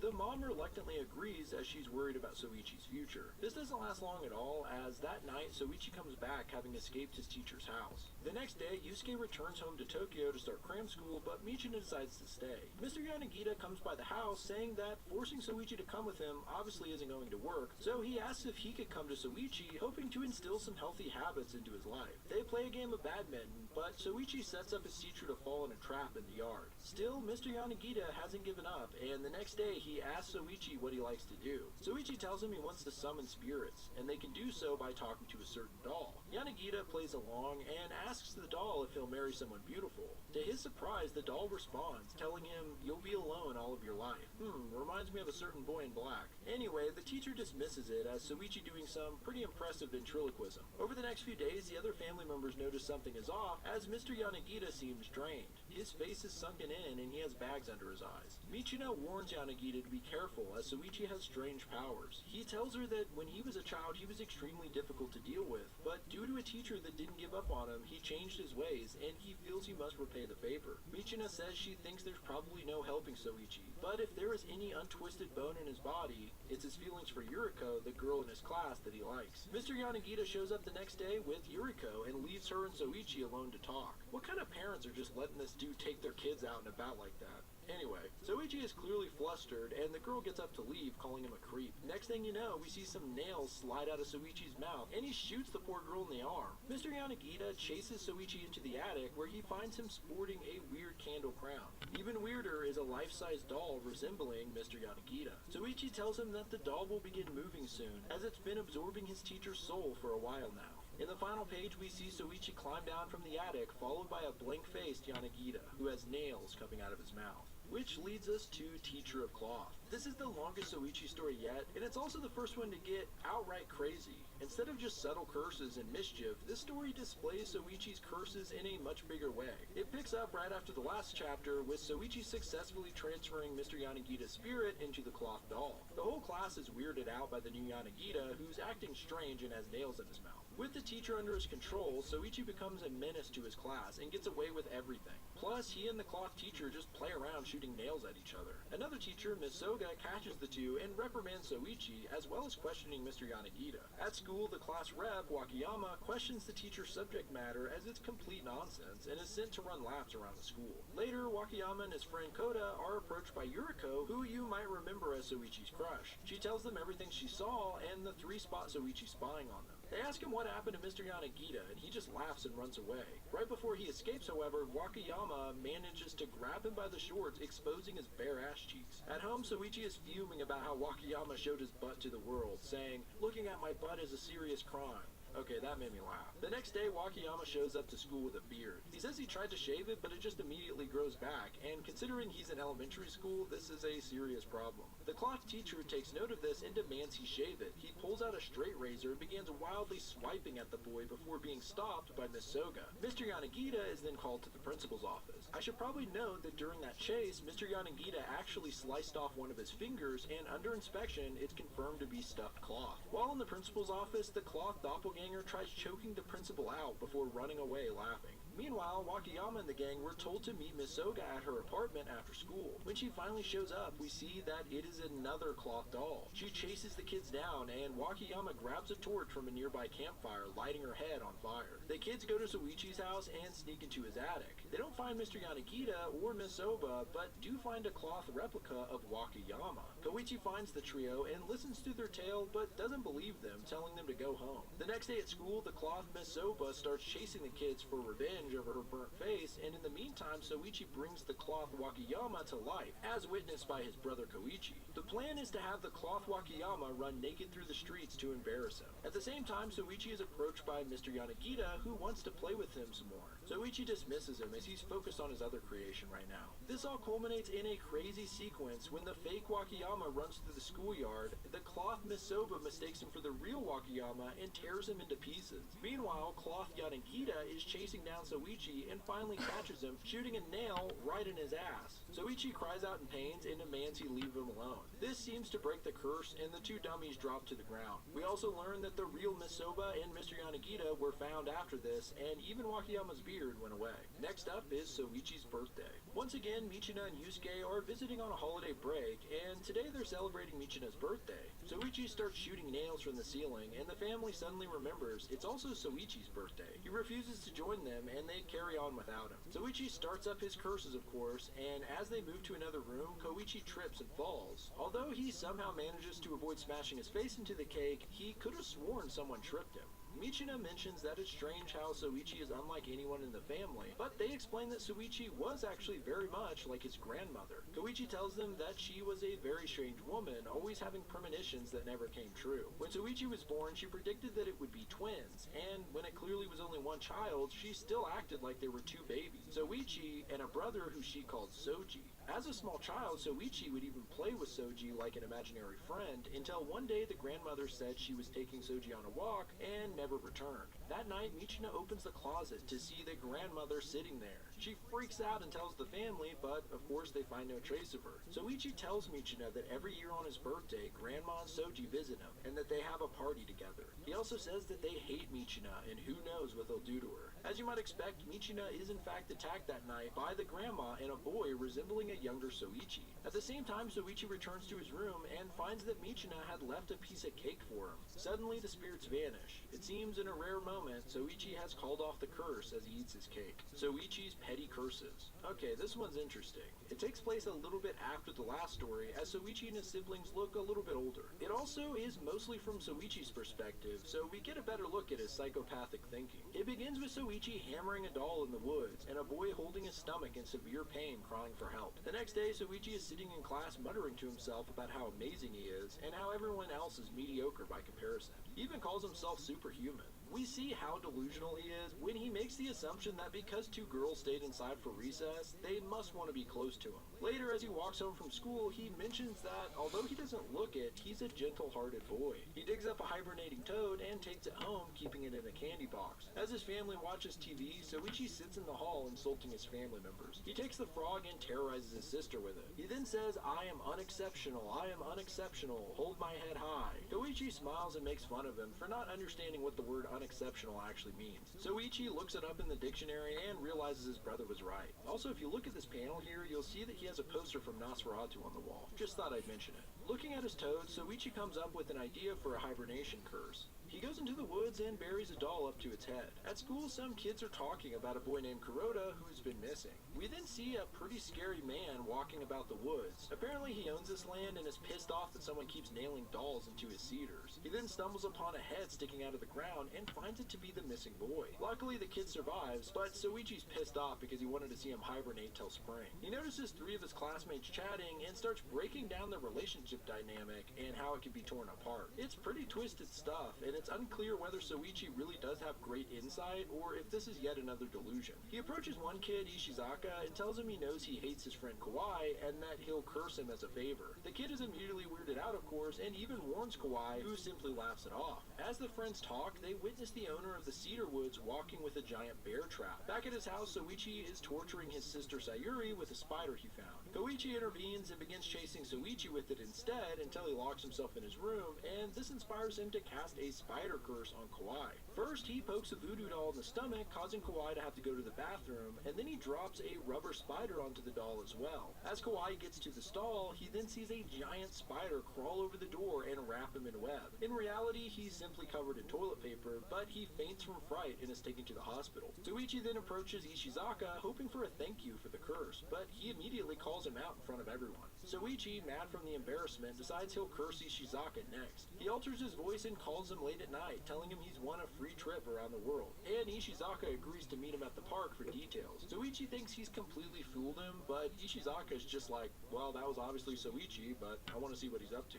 As he waits for Soichi to show up, he instead encounters a huge gangly-armed creature that chases him into the Cedar Woods. Turns out, of course, that this is Soichi in a costume on stilts. One of his fake legs gets caught in a bear trap, however, and he ends up stuck upside down in the trees. Ishizaka runs away, and shortly after, the old man shows up with an axe. He's not just gonna punish Soichi either, he says he's gonna kill him. And in a rare moment, Soichi begins crying for his mommy. About this time, Koichi shows up, and the man then says he's taking Soichi to the police, but Koichi points out that the bear traps he put down are illegal, and so the man lets them both go, realizing he would get in trouble as well. When they get home, Soichi ignores his father, who's berating him, and is excited to check in on his little pet since it's been a few days. When he opens the candy box, he finds that the toad is dead and rotting, covered in maggots. Maybe not such a gentle-hearted boy after all. Next is the four-layered room. In this story, Koichi is studying for his final exams, but can't concentrate as Soichi keeps pestering him and being noisy. Finally snapping, he chases Soichi down, who claims he was only running to the bathroom and not out of guilt. Turns out this is partially true, as Soichi can't hold it anymore and wets himself. Well, this is the point when the boy's father decides something must be done.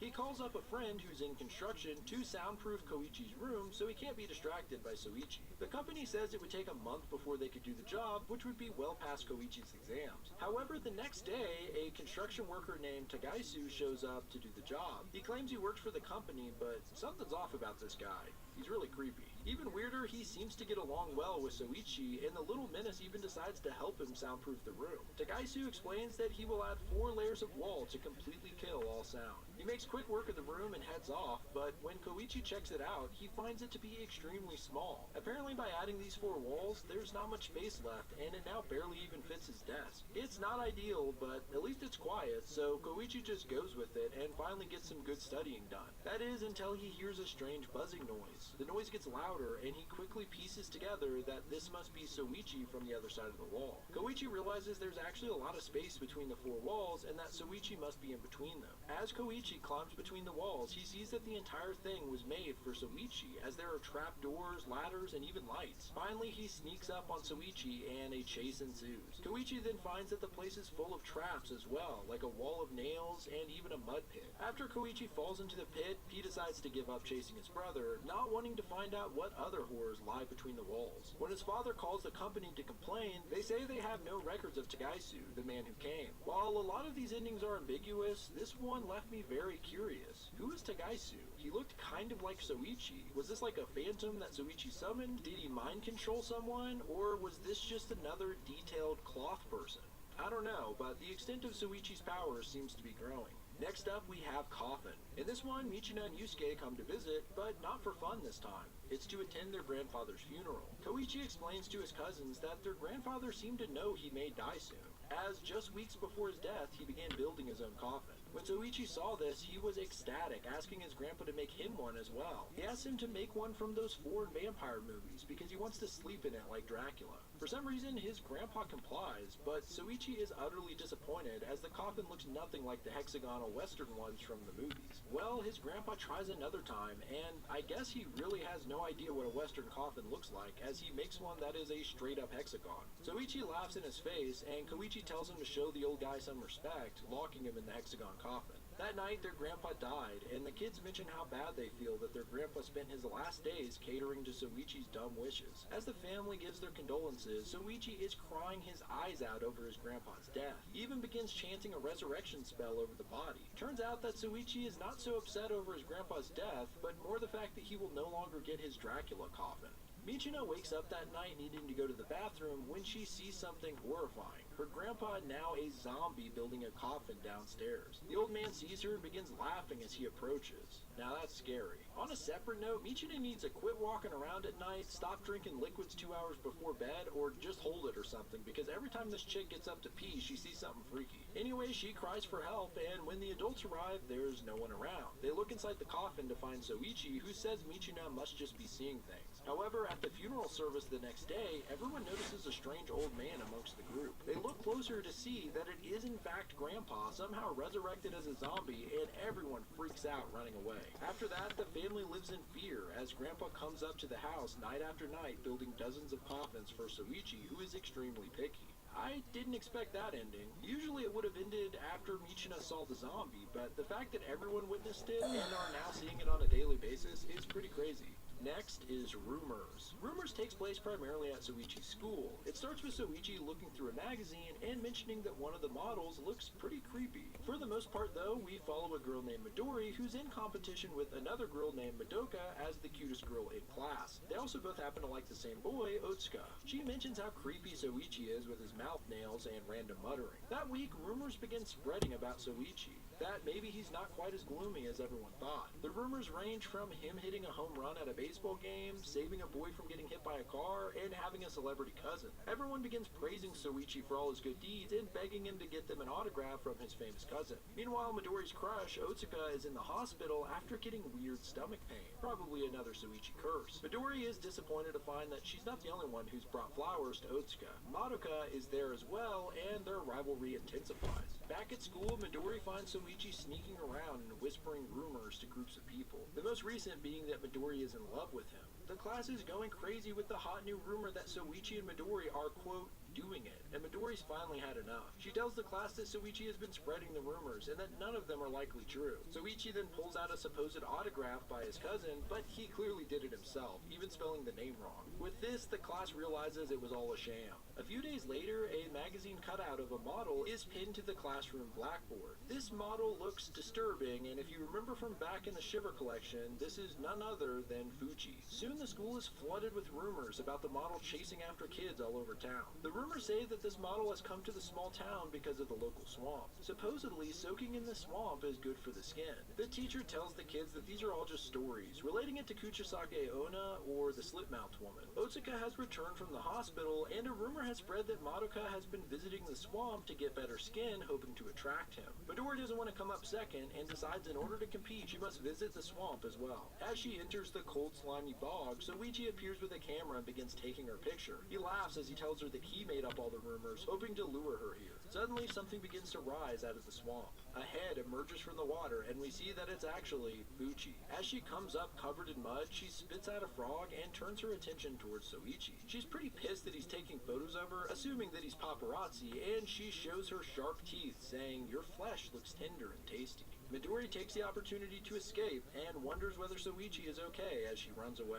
So these next two stories are pretty interesting as they feature an adult Soichi. As I mentioned, these two stories along with Soichi's beloved pet were actually published in the Smashed collection. You can still read them independently of the other stories, but I think they're more interesting when you're familiar with the characters, so let's get to it now. The Mystery of the Haunted House. One day an advertising band appears in a small town promoting a new haunted house. Koichi and his friend Satoshi are intrigued despite the creepy guy who runs it. They also learn that the attraction costs 10,000 yen to enter, which is the equivalent of $70 US, and this was released in 2004 originally. One guy's pretty pissed about the price, but the owner assures him that it is worth the price of admission, saying that if the man isn't scared, he'll give him his money back. So the man enters, and a short time later comes out of the house screaming and running away. Well, I guess it's pretty scary. The news spreads around town, and many people try it out. The thing is, the people who have entered got so scared that they actually lost their minds. At one point, a police officer shows up to investigate on behalf of the disturbed patrons, as well as reports that there may be a child chained up inside. The owner happily allows the officer to take a look around. Meanwhile, Koichi and Satoshi sneak up to the haunted house at night, hoping to try it out for free.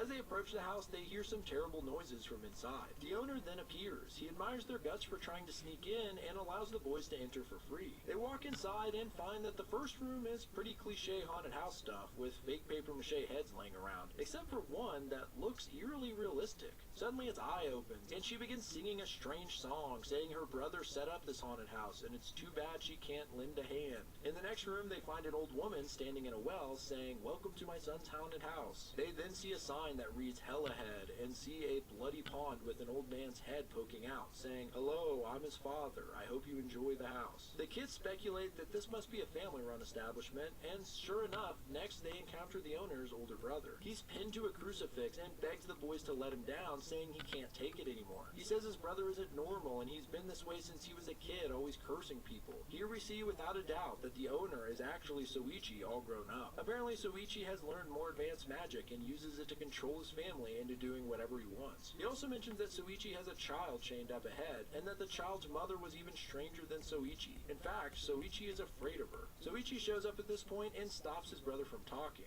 Well, these dumb kids still think it's all just part of the attraction, until they stumble upon the policeman from earlier dead and torn to pieces by a young child. This, of course, is Soichi's bastard offspring, looking like a sort of demon with sharp teeth. He lunges at the kids, telling them he can't wait to eat them, and he pounces on Satoshi, taking a huge bite out of his neck. Koichi is terrified and runs away, leaving his friend behind. He runs out of the house, but Soichi chases him, shooting nails out of his mouth, one of which hits Koichi square in the ass, just like Soichi back in the Teacher of Cloth story. As Soichi moves in, ready to kill the boy, a sudden look of fear spreads across his face. He looks up to see a tall and dark figure approach. It's Fuchi. She says, "I finally found you, my darling. The next time you run from me, you won't live to regret it." She grabs him by the collar and carries him away. Yeah, so apparently Fuchi is the mother of Soichi's child. I mean, what a crazy connection. Next is the mystery of the haunted house, Soichi's version. So this tale is basically the same premise as the last. Soichi has traveled to a different town and has set up the haunted house, only this time we follow a familiar face, Soichi's cousin, Michina. She's now an adult and has spent the last 10 years trying to track down her cousins who mysteriously went missing. After searching a small town with no luck, she stays at a bed and breakfast. While eating dinner, the woman running the place has to chase down her son, who's running wildly through the dining room. She finally pins him down and gives him a spanking, and when she does, nails shoot out of his mouth and into the wall. The boy turns and grins with a nail-filled smile, not unlike Soichi. The mother explains that he used to be a good boy, but started acting like this after visiting a touring haunted house. Later, Michina sees a strange newspaper article about many similar cases popping up around the country, with children suddenly becoming rebellious and shooting nails out of their mouths. She tracks the most recent incidents to the town of Tohoku. As she exits the train, she sees a group of kids with hammers nailing straw dolls to trees, much like Soichi once did. After asking around, she gets directions to the haunted house and makes her way up to the mountains. On the trail, she encounters a wild-eyed old man. He begs her to help him, saying he finally managed to escape, but his family is still in the haunted house. He leads Michina towards the house, explaining that the owner is a demon who cursed his family, and mentions the horrifying child that's chained up inside. Michina mentions her name and that she's looking for her family. This stops the man dead in his tracks, and he tells her to please go away before taking off again. Michina then starts speculating that this man might have been her cousin, Koichi, but he's aged so horribly that she didn't recognize him. She enters the haunted house to find Soichi beating his brother, and she demands he stop. Soichi recognizes Michina and explains how powerful he's become, as he curses every child in the country with his haunted house. Michina demands that he let his family go, and Soichi replies that if she can take them back, then go right ahead, as he drags Koichi to another room. Michina chases after, but can't find them. She then hears an ominous growling, and finds Soichi's son in a cage. She also finds her other cousin, Sayuri, who explains that the boy ate her parents. The boy stares at them and reaches for Michina, saying he wants to eat her living organs. Soichi enters the room and tells her that his son is named Benzo, and that he has no choice but to let Michina be his food. He commands Koichi to throw Michina into Benzo's cage, and due to the magic, he can't help himself from obeying. As he grabs Michina, she begs him to come back to his senses and recalls some of the beautiful memories they had together during the summer break as kids when she would visit. Somehow this seems to have broken the curse, and Koichi stops attacking her, as well as looking quite a bit younger all of a sudden. Koichi declares that they will not listen to Soichi anymore, and if he loves Benzo so much, he can take care of him, as he knocks the boy's cage open. Benzo bites into Soichi's back, and as he runs outside the house, he encounters Fuchi once more. She says, "You ran away from me again.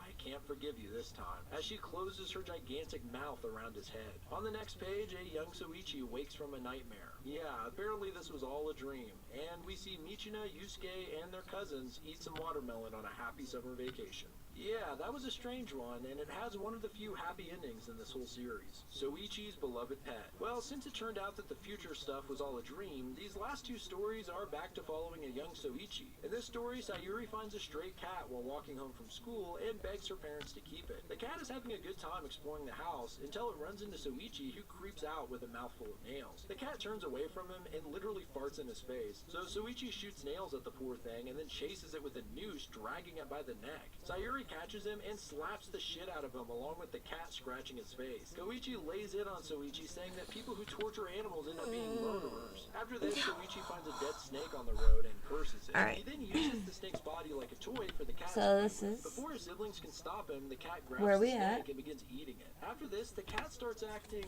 really Oh! wild, tearing up the walls, as well as eating random insects, and even finds an unusual creature that seems like a straight from Even I weirder, totally the like cat messed up my seems to be computer for a quite hot second. friendly with Anyway. Soichi. One day, the family can't find the cat.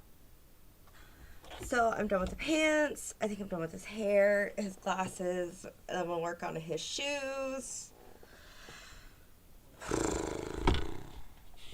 We getting there. Alright, back to work.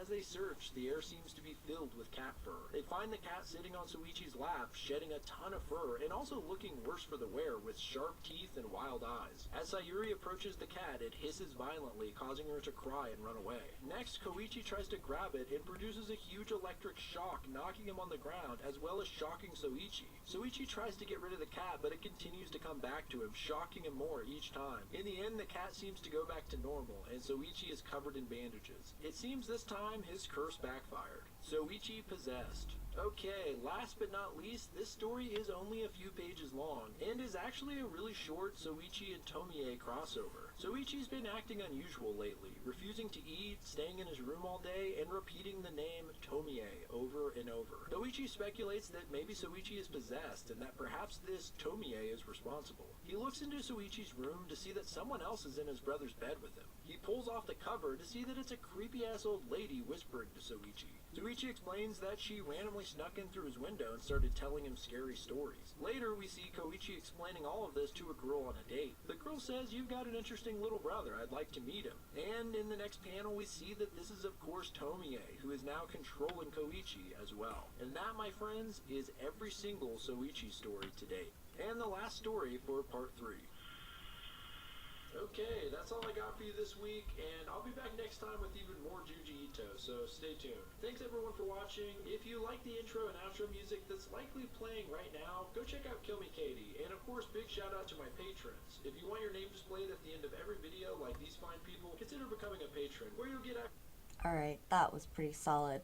What's next? Let's do some extra spooky.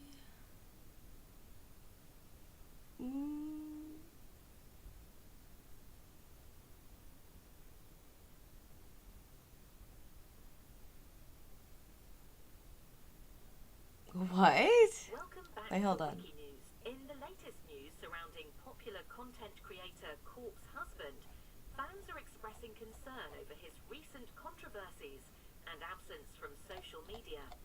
Known for his deep voice and faceless persona, Corpse has been a beloved figure in the gaming and music communities, but his decision to step back has raised questions among his followers. Before we dive into the details, make sure to like this video, share it with your friends, and subscribe to our channel for more updates on trending news stories. Recently, speculation about Corpse husband's well-being intensified after he seemingly vanished from streaming platforms and social media.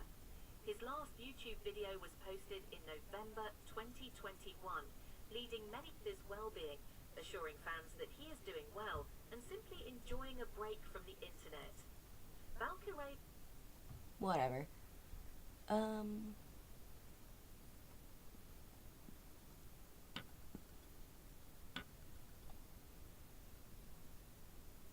Wait, what? So, no. I went spoopy. Spoopy. Give me spoopy.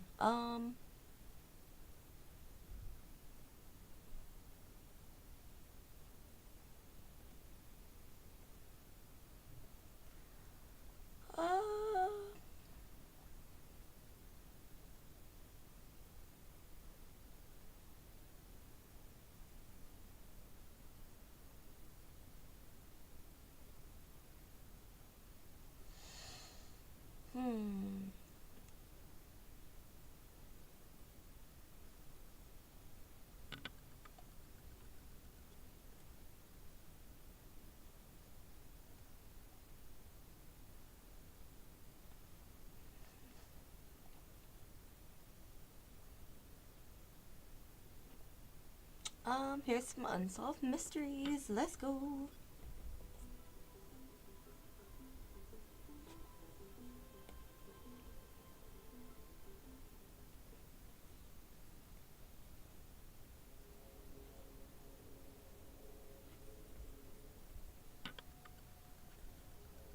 On July 2nd, 1966, 3 young women vanished without a trace from Indiana Dunes State Park, leaving behind a mystery that remains unsolved to this day. Renee Bruhl, 19, Patricia Blau, 19, and Ann Miller, 21, set out for a day at the beach but never returned home, sparking a decades-long investigation filled with conflicting witness accounts, potential criminal connections, and numerous theories about their fate. Renee had been married for 15 months to Jeffrey Bruhl, a 21-year-old accounting student. Their marriage, while seemingly stable on the surface, may have been experiencing some turbulence. A letter found in Renee's purse, written 2 weeks before her disappearance but never sent, suggested that she was considering leaving her husband. The letter cited Jeffrey's tendency to spend excessive time with his friends working on hot rod cars as a point of contention.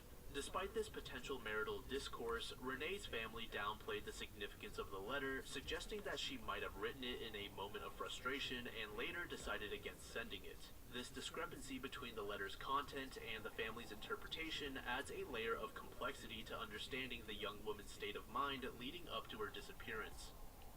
Around the same time, Renee had completed a 1-year course in medical technology at a school located in the Loop area of Chicago after graduating from Proviso West High School in Maywood, Illinois. Patricia, also 19, was perhaps the most enigmatic of the 3.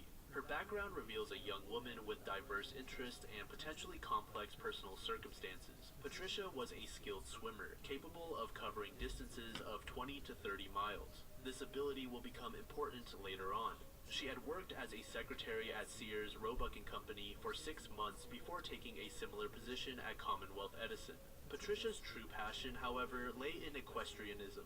She owned a thoroughbred horse named Hank, which had won a race in Winnipeg, Manitoba, Canada just 2 weeks before her disappearance. Intriguingly, Hank won another race on the very weekend the women vanished, with prize money of $900 that was never collected. Patricia's involvement in the horse world extended beyond mere hobby status. She had connections to individuals with criminal backgrounds in the horse market, including her former boyfriend, John Paul Jones, an ex-convict and rodeo cowboy living in California at the time of her disappearance. While Jones maintained his innocence and was never proven to be involved in the disappearances, these associations hint at a potentially darker side to Patricia's life. Adding to the complexity of Patricia's background, her friends reported that she had suffered a facial injury, possibly from a punch, in March 1966, just 4 months before she vanished. When questioned about this injury, Patricia cryptically mentioned having problems with, quote, horse syndicate people, but did not elaborate further. This incident suggests that she may have been involved in or aware of illicit activities related to the horse racing world. Her personal life was equally complicated. According to her sister Janice, Patricia may have been dating a married man and might have been pregnant at the time of her disappearance. This information, if true, adds significant context to Patricia's state of mind and potential motivations in the days leading up to July 2nd, 1966. Janice also provided insight into the sisters' troubled childhood, describing a home environment devoid of affection.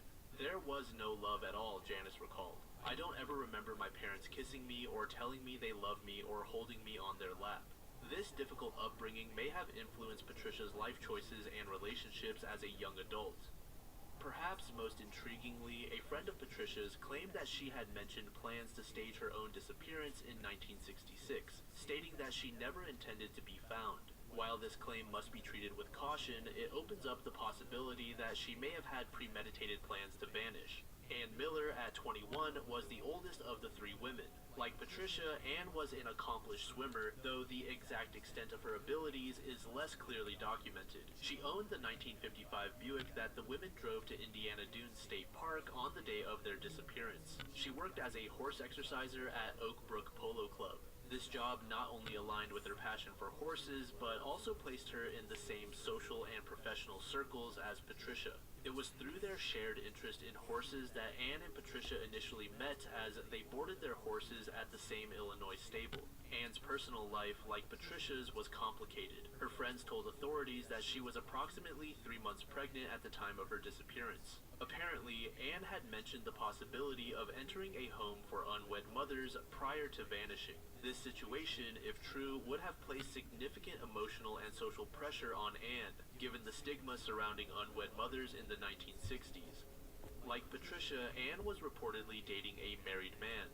This parallel in their personal lives suggests that both women were navigating complex romantic relationships that may have contributed in the lead-up to the incident. The events of July 1st, 1966, the day before the women vanished, provide crucial context. Both Patricia and Ann returned to their respective homes shortly before dawn on July 2nd. The nature of their activities during the early morning hours remains unknown, but the timing is certainly intriguing. Were they involved in some late night or early morning activity related to their disappearance? Or was this simply a case of young women enjoying a night out before a planned beach trip? Janice, Patricia's sister, recalled an interaction with Patricia on July 1st that left her unsettled. She described Patricia as not seeming normal and looking scared. Even more troubling was a conversation Janice had with Patricia shortly before the disappearance. She started crying. She never cried, Janice recounted. She said she was in terrible trouble. This emotional outburst, so out of character for Patricia, suggests that she was grappling with serious issues in the lead-up to the next day. On July 2nd, 1966, the three young women set out for a day of sun and relaxation at Indiana Dunes State Park, never to return home. The day began around 8 a.m. when Ann, driving her 1955 Buick, picked up Patricia from her family's residence on Drury Lane in Westchester, Illinois. Patricia informed her mother of their plans, assuring her they would return early in the evening to allow Renee time to prepare dinner for her husband. This casual mention of their expected return time would later become a poignant detail in the investigation. After collecting Patricia, Ann drove to the west side of Chicago to pick up Renee from her home on West Fulton Street. The trio then made a brief stop at a store to purchase suntan lotion, a mundane act that would be one of their last known movements. The women arrived at Indiana Dunes State Park at approximately 10 a.m. Ann parked her car in the lot, and the three friends hiked to a spot about 100 yards from the Lake Michigan shoreline. They settled in for what they expected to be a pleasant day at the beach. A couple reported seeing the three leave their belongings on the beach around noon and enter the lake together. This sighting is significant as it establishes that the women were still together and apparently enjoying their day as planned. The next critical sighting occurred sometime after 12. The same couple who had seen the women enter the water now observed them speaking to an unidentified man operating a small boat. This vessel was described as a 14 to 16 foot long white boat with a blue interior and an outboard motor. The witnesses reported that the women boarded this boat and headed west with the unknown driver. As the day progressed, more witnesses came forward with sightings, though some accounts conflicted. Later descriptions of the boat operator portrayed him as a white male in his early 20s with a tanned complexion and dark wavy hair, wearing a beach jacket. A particularly valuable piece of evidence came from a park visitor who had been filming home movies that day. When investigators reviewed this footage, they were able to narrow their search to two specific boats. The first was a fiberglass 16 to 18 foot long trimaran runabout with a 3-hull design. This boat matched the description given by earlier witnesses and was operated by a man fitting the description of the unidentified driver. Crucially, 3 females matching the description of Renee, Patricia, and Anne were seen aboard this smaller boat in the footage. The second boat identified in the footage was a larger vessel, a 26 to 28 foot Trojan cabin cruiser. This boat was seen at approximately 3 p.m., about 3 hours after the women were first observed entering the smaller vessel. The cabin cruiser had 3 men aboard, along with 3 women believed to be Renee, Patricia, and Anne. Investigators developed a theory based on these sightings. They speculated that the women might have been dropped off on the beach by the driver of the smaller boat while he returned to retrieve 2 male friends and the larger cabin cruiser. This theory attempts to explain the gap in time between the sightings and the change in vessels. Supporting this theory, some witnesses reported seeing the girls eating and walking along the sand dunes after their initial boat ride. They were then allegedly approached by another unidentified man who accompanied them onto the cabin cruiser. Witnesses noted that this larger boat was equipped with a radio or telephone antenna but did not have a name printed on its stern. While this final sighting has never been definitively confirmed, authorities consider it reliable. As dusk approached, the couple who had first spotted the women in the afternoon made a concerning observation. They noticed that the belongings of the women remained unclaimed on the beach. Alarmed by this, they reported their observations to a park ranger. Renee had left her large-sized towel, shorts, blouse, cigarettes, suntan lotion, 25 cents, and her purse containing approximately $55 in checks. Anne's belongings included denim shorts, a polo shirt, shoes, a white bathing cap, a comb, and her thermos bottle. Patricia had left behind a yellow... Daryl, mind your own business. You made me mess up my YouTube video. Tell me how to live my life. I'm working. Damn. Led to the women's deaths and the disposal of their bodies in Lake Michigan. This theory gained traction due to the presence of runners who would find women in need of abortions in taverns and other places. However, this leaves the involvement of Renee up for speculation. Some investigators explored the possibility that the women might have witnessed a crime, specifically the planting of a car bomb that killed Cheryl Ann Rudy at Tricolor Stables in June 1965, 1 year before their disappearance. This theory suggests that the women might have been eliminated to prevent them from testifying about what they had seen. These are just a few theories that are often brought up. There are also talks about potential gambling debts, abduction, boating accident, and more. Oh, well, quit distracting me then. Damn. Decades after their disappearance, don't you got work to do too? 3 young women remains unknown.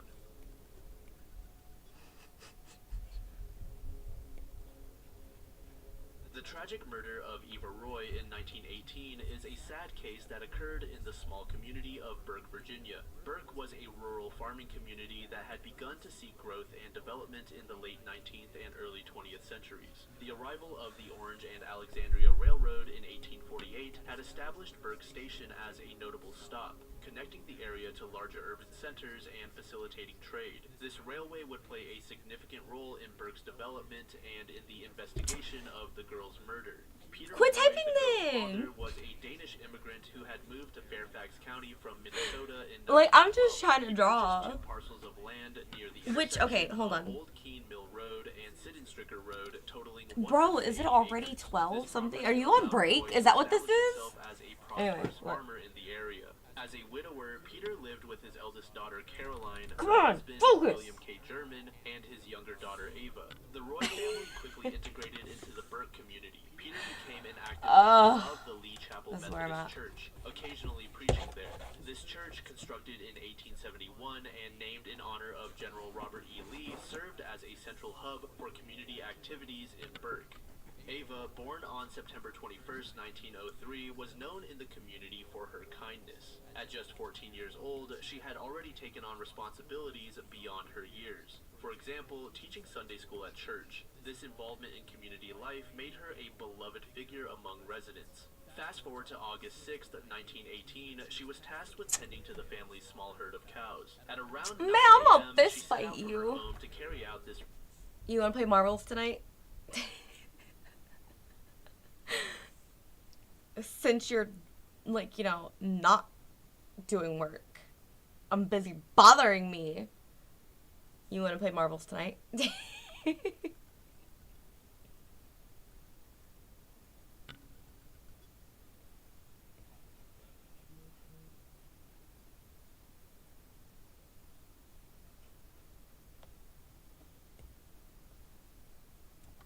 Routine chore. As the day wore on and Eva failed to return home, concern began to grow within the household. Peter, upon returning from his business in town and finding his daughter absent, initiated a search. Hell yeah, big butt. Quickly became evident as neighbors joined in the effort to locate the missing girl.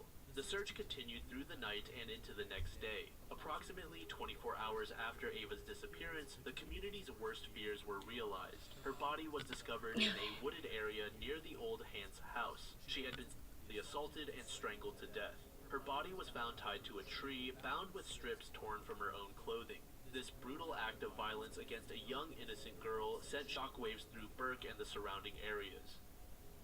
Dr. W.I. Roby, the county coroner, was called to the scene to examine Eva's body. He confirmed that she had been brutally assaulted before being strangled to death.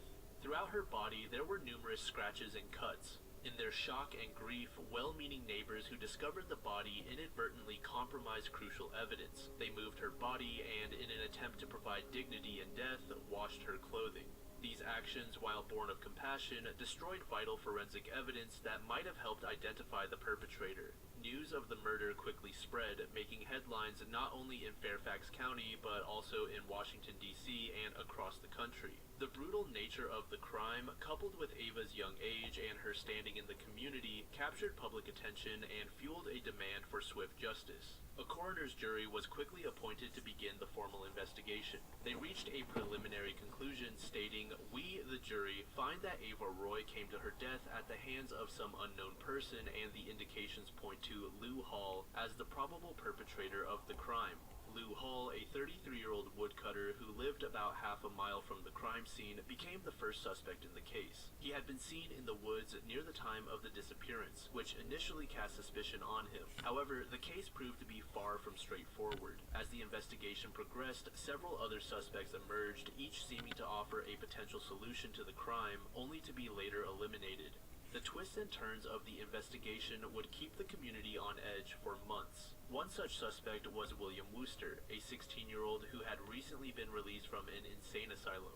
Wooster was arrested for assaulting another girl, which initially seemed to connect him to the murder. However, investigators soon determined that he had not been in the vicinity of Burke at the time of the crime. Another lead emerged when a soldier who had deserted from Camp A.A. Humphreys, now Fort Belvoir, was apprehended. This unnamed sergeant was found near Charlottesville, Virginia, with scratches on his face and hands, wearing freshly laundered clothes, and claiming to have no memory of recent events. These circumstances initially appeared suspicious, but after thorough investigation, Sheriff Allison concluded that the soldier was not connected to the murder. Perhaps the most dramatic turn in the investigation came with the arrest of Ben Rubin, an escaped inmate from Lorton Prison. Rubin, who had been serving a 3-year sentence for housebreaking, was apprehended by police on September 19, 1918, for assaulting a young girl. During his arrest, he confessed to Ava's murder, providing a detailed account of the crime. According to the confession, he encountered the girl while she was tending to her father's cows. He claimed to have asked her for food and, during their conversation, revealed that he was an ex-convict. He stated that when Ava threatened to report him, he became agitated and choked her. This confession seemed to offer closure to the case, but doubts soon emerged. The Washington authorities were skeptical of the story, and Virginia investigators who interviewed him concluded that he was not responsible for the murder. Despite these doubts, extradition papers were filed, and on September 26th, Rubin was escorted to the crime scene by a group including Sheriff Allison, Commonwealth Attorney C. Vernon Ford, and Assistant Commonwealth Attorney Wilson M. Farr. During this visit to the crime scene, Rubin's story began to unravel. He was unable to locate the site of the attack or the tree where Ava's body had been found. In the presence of Ava's father, Rubin recanted his confession. The true motive for his false confession was revealed weeks later when, on October 6th, he escaped from the Fairfax jail. After his recapture 2 days later, Rubin admitted that he had fabricated the confession in hopes of being transferred to Fairfax, where he believed escape would be easier. On November 18th, 1918, Rubin was tried and acquitted for the murder. The Fairfax County jury was convinced that Rubin had confessed to escape serving his term in the district reformatory. After his brief trial, he was returned to the reformatory at Lorton. As these leads were pursued and discarded, the investigation circled back to the original suspect, Lou Hall. Hall was eventually brought to trial in Fairfax County Court. Hall's first trial resulted in a hung jury, with 9 votes for guilty and 3 for innocent. This outcome necessitated a second trial, which ultimately resulted in a clear verdict of not guilty. Despite his acquittal, suspicion continued to linger around Hall in the community, a testament to the impact the crime had on the collective psyche of Burke's residents. The failure to convict anyone for Ava's murder left a deep scar on the community. Peter Roy, who had lost his youngest daughter in such a brutal manner, lived with this unresolved tragedy for the rest of his life. He died on January 22nd, 1938, and was interred in Lee Chapel Cemetery next to Eva. In the years following her murder, the tragic story became deeply ingrained in local folklore. Over time, it evolved into a ghost story, with many locals claiming that Eva's spirit still haunts the woods near Lee Chapel Road.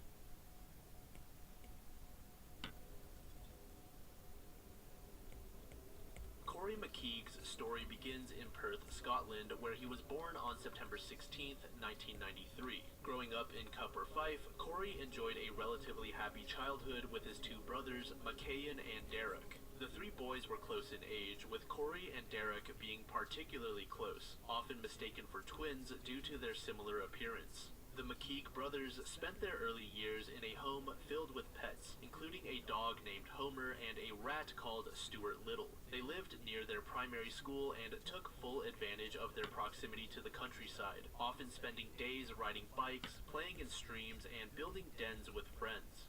However, this idyllic childhood was disrupted when Corey's parents, Nicola and Martin, divorced. The family split apart, with Corey, his brothers, and their mother relocating to Dunfermline, about 30 miles away from their original home. This move occurred when Corey was around 9 years old and had a profound impact on him. The divorce affected all 3 boys, but Corey seemed to struggle the most with the change. His grandmother noted that he, quote, couldn't handle it, and appeared to need more support than his brothers. He began to exhibit manipulative behavior, possibly as a coping mechanism for the upheaval in his life. Academically, Corey faced challenges. His dyslexia was not diagnosed promptly, which contributed to his difficulties in school. As a result, he left school at the age of 16 with few qualifications. A pivotal moment in his life occurred during the summer following his departure from school. In early August, he attended a friend's birthday party in Springfield. The party got out of hand, leading to police involvement. The group decided to continue the celebration in nearby woods to avoid disturbing others. However, tragedy struck as they crossed a railway track to reach the woods. As the group approached a level crossing, a train passed at high speed. They heard a loud bang, and it soon became clear that one of Corey's friends had been hit by the train. This traumatic event had a lasting impact on Corey, shaping his approach to life and potentially contributing to his future risk-taking behavior. Following this incident, Corey's life took several turns. At 17, he moved out of the family home and into a flat in Dunfermline with his older brother, Macahan. During this period, Corey developed a penchant for partying, often going out in the town center. Corey's professional life was marked by a series of false starts. He began training as a hairdresser at Adam Smith College in Kirkcaldy, but dropped out. He then enrolled at Perth College University to train as a fitness instructor. However, this too was short-lived. He cycled through various jobs, including working in a clothes shop, at a call center, and as a fitness instructor. Despite these setbacks, his life took a positive turn when he decided to join the Royal Air Force at the age of 19. This decision was influenced by his maternal grandfather's service in the RAF. Initially, Corey struggled with the discipline and structure of military life, and at one point, the RAF threatened to discharge him. However, with encouragement from his father, Corey persevered and completed his training. Corey's passing out ceremony from training was a significant moment for the family. For the first time in years, both of his parents were present to celebrate his success. This event seemed to mark a turning point in Corey's life, with his family believing he had finally found his path. After completing his training, Corey was stationed at RAF Huntington as part of No. 2 Squadron RAF Regiment. He served as a senior aircraftman gunner and medic on the squadron. His role in the RAF appeared to provide the structure and purpose that had been lacking in his earlier years. On September 23, 2016, the now 23-year-old gunner went out for a night of drinking with friends in Bury St. Edmunds, Suffolk. He had driven into town, planning to leave his car overnight. As the night progressed, Corey became separated from his friends. At some point, he was asked to leave the Flex nightclub on St. Andrews Street South due to his level of intoxication. However, the doorman noted that despite being drunk, that Corey was described as being significantly under the influence of alcohol on the night he went missing. This state of intoxication likely impaired his judgment and decision-making abilities. Prior to his final sighting, Corey was observed sleeping in a shop doorway for about an hour. This behavior, while concerning, was not entirely out of character for him. The inquest into his disappearance revealed that Corey had a history of sleeping in unusual places when drunk, including under bin bags, which he would use like a blanket. The disappearance was not immediately noticed. He was not reported missing until September 26th, 2 days after he was last seen, when he failed to report for duty at RAF Huntington. Given his status as an active serviceman, the case was immediately classified as high risk, prompting a swift and comprehensive response from law enforcement. The investigation began with a thorough examination of McKeague's last known movements. As the search intensified, Suffolk Lowland Search and Rescue Team was brought in to assist police in the search effort. One of the earliest and most significant developments in the case was the tracking of McKeague's Nokia Lumia mobile phone. Data showed that the phone had moved from Bury St. Edmunds to Barton Mills, approximately 12 miles northwest. The journey took 28 minutes, indicating that it was not carried on foot. This information led investigators to focus on the possibility that McKeague had somehow left the area in a vehicle. In response to this lead, police seized a bin lorry that was believed to have contained McKeague's mobile phone. However, this line of inquiry initially seemed to hit a dead end when it was reported that the lorry had carried a load of only 15 kilograms, which appeared to rule out the possibility of it containing McKeague, who weighed around 90 kilograms. As the investigation progressed, police explored various theories and possibilities. Chief Superintendent Marina Erickson, who became the senior investigating officer on the case in 2017, outlined 4 main theories that the police considered. The first being, McKeague had tried to walk back to his base at RAF Huntington and had come to harm. 2, he had been victim to a violent crime. 3, there had been a suicide or an attempt at self-harm. And 4, McKeague had climbed into a bin, which was then emptied into a waste lorry. The landfill searches became a central focus of the investigation into Corey McKeague's disappearance. The decision to search the Milton landfill site in Cambridgeshire was based on the growing belief that McKeague may have climbed into a bin and been subsequently transported to the landfill. In February 2017, Suffolk Police initiated the first landfill search at Milton. The initial search was planned to cover an area of 920 square meters to a depth of over 7 meters. Police estimated that this search would take about 10 weeks to complete. However, as the investigation progressed, it became clear that the search would be more extensive and time-consuming than initially anticipated. By May 2017, the search had already cost police £1 million, making it one of the most expensive missing person inquiries the force had ever undertaken. The scale of the operation was unprecedented, with officers sifting through thousands of tons of waste in challenging conditions. As the search continued, police reported finding, quote, items from the right time and place of McKeague's disappearance. This discovery bolstered their belief that they were searching in the correct location. By June 5th, 2017, approximately 4,000 tons of waste had been meticulously examined. Despite the enormous effort, the first phase of the landfill search concluded on July 21st, 2017, without finding any trace of Corey. Over the course of 20 weeks, police had sifted through more than 6,500 tons of waste. Detective Superintendent Katie Elliott described the failure to find Corey as bitterly disappointing. The conclusion of this initial search phase did not mark the end of the landfill investigation. In October 2017, a second search was initiated, focusing on an area adjacent to the previous search site. This decision was based on further analysis of the waste disposal process and the potential spread of materials within the landfill. Throughout the landfill searches, several theories emerged and evolved regarding McKeague's disappearance. The primary hypothesis remained that McKeague had climbed into a bin, possibly to sleep, and was then unknowingly collected by a waste lorry. This theory was supported by information that McKeague had previously slept in bins and was known to be a heavy sleeper when intoxicated. However, this theory was not without controversy. McKeague's family, particularly his mother, expressed doubts about this scenario. They argued that McKeague was proud of his appearance and, if necessary, could have slept in his car, which was parked nearby.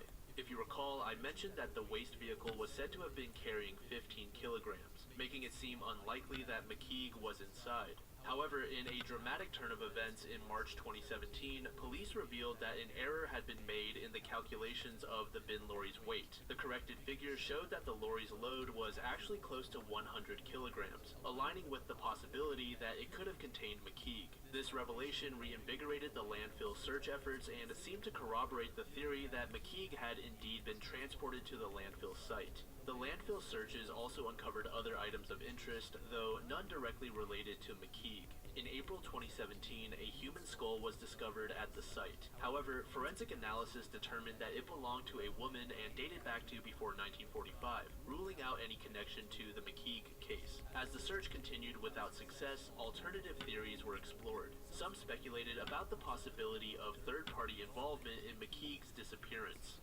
The proximity of the case to an attempted kidnapping of a serviceman at RAF Marham in July 2016 led to some drawing parallels, although investigators did not publicly pursue this angle. The decision to end the landfill search in July 2017 was met with criticism from McKeague's family and some members of the public. Nicola Urquhart sought an injunction to prevent the area where McKeague's remains were believed to be from being disturbed. In August 2017, the investigation took another turn as police began sifting through incinerated material that had been transferred from the landfill site to an incinerator at Great Blackenham near Ipswich. This development expanded the search area and introduced the possibility that McKeague's remains might have been inadvertently incinerated. The landfill searches also brought attention to broader issues of waste management and public safety. The possibility that someone could climb into a bin and be unknowingly transported to a landfill site raised questions about current practices and potential risks. As the investigation progressed, the emotional toll on McKeague's family became increasingly apparent. In September 2017, 1 year after McKeague's disappearance, his mother Nicola and other family members retraced his last known movements in Bury St. Edmunds. The extensive landfill searches and evolving theories surrounding McKeague's disappearance captured public attention and sparked numerous discussions and speculations.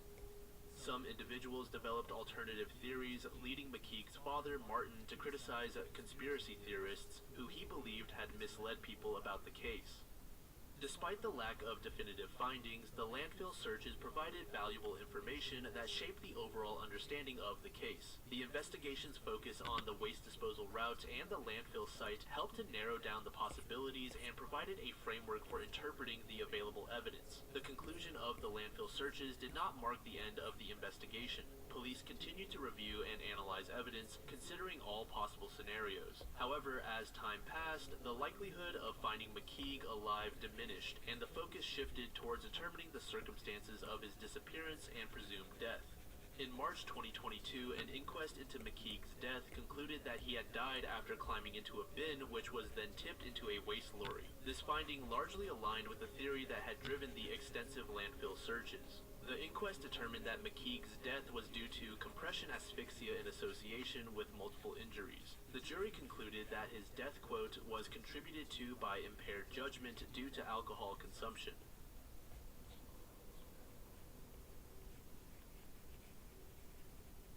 On January 4th, 2001, the suburb of Woodinville, Washington, became the scene of a brutal unsolved murder. Mike Emert, a successful 40-year-old real estate agent, fell victim to a planned and ruthlessly executed crime. The day began like any other for Mike. He woke up, had breakfast with his wife Mary Beth, and headed to work at the Windermere Real Estate Agency. At the office, Mike joked with a colleague about having a meeting later that day with a weird dude who had called him directly. This offhand comment would later take on a sinister significance. In his day planner, he had noted a meeting scheduled for 11:30 a.m. with a client named Steven. This was to be their second meeting, as Mike had shown Steven several properties just the day before, including the house in Woodinville where the crime would ultimately take place. At 11:30 a.m., Mike arrived at the Kirkland Park Place shopping center, a location he had agreed upon with Steven for their meeting. This choice of meeting place rather than at Mike's office or directly at the property would later be seen as a red flag by investigators. It was unusual for a real estate agent to meet a client at a third-party location, especially for a second showing. Mike and Steven met in the parking lot of the shopping center. Steven was described as a man in his early 50s who walked with a pronounced limp and used a cane. He reportedly spoke with an East Coast accent and had told Mike that he had recently moved from Northern California and was staying with friends while house hunting. These details, later recounted by Mike's colleagues and wife, would become crucial elements in the investigation. After meeting at the shopping center, both men got into Mike's black 2000 Cadillac Escalade and drove to the property in Woodinville. The house was located at the end of a cul-de-sac valued at nearly $600,000 at the time. Its secluded location would later be considered a strategic choice by investigators, who believed the killer had specifically selected this property due to its isolation from neighboring homes. What transpired inside the house remains a subject of speculation, as there were no witnesses to the crime itself. However, based on the evidence found at the scene, investigators pieced together a chilling sequence of events. It's believed that as Mike was showing Steven around the upstairs of the house, likely in one of the bedrooms, he was suddenly attacked from behind. The initial blow, possibly delivered with significant force, may have stunned or incapacitated Mike, giving his attacker the upper hand.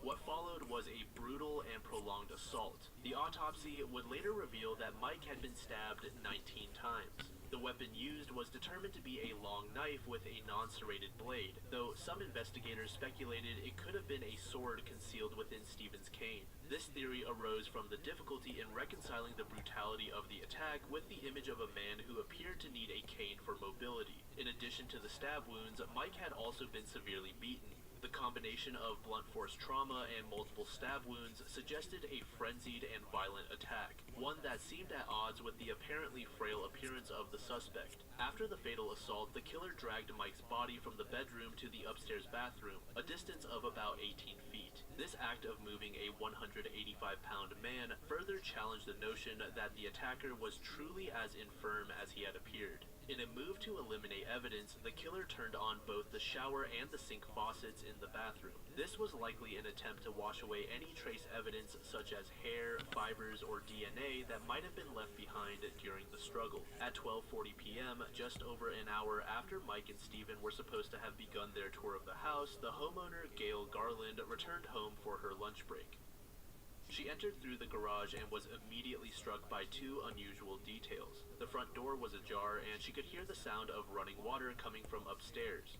The investigation also revealed that Steven had contacted Mike exclusively through anonymous payphones, another sign that the crime had been meticulously planned. This suggested that whoever was responsible might have had prior experience committing this type of crime. Hoping to uncover some sort of a motive for Mike's murder, detectives dug deep into his personal and professional life. Hundreds of people were questioned, including his wife Mary Beth, his friends and family members, and a large number of his co-workers. Police even spoke with people that Mike knew for more than 10 years prior when he ran his original business in the Tri-Cities area. However, ultimately they weren't able to find anything substantial. One of the earliest theories to emerge was that Mike's murder was a robbery gone wrong. This idea stemmed from the fact that several of his personal items were missing. The wedding ring and watch were particularly valuable, with the ring described as a heavy gold band adorned with 3 diamonds in a horizontal row, and the watch being a Breitling worth approximately $3,000.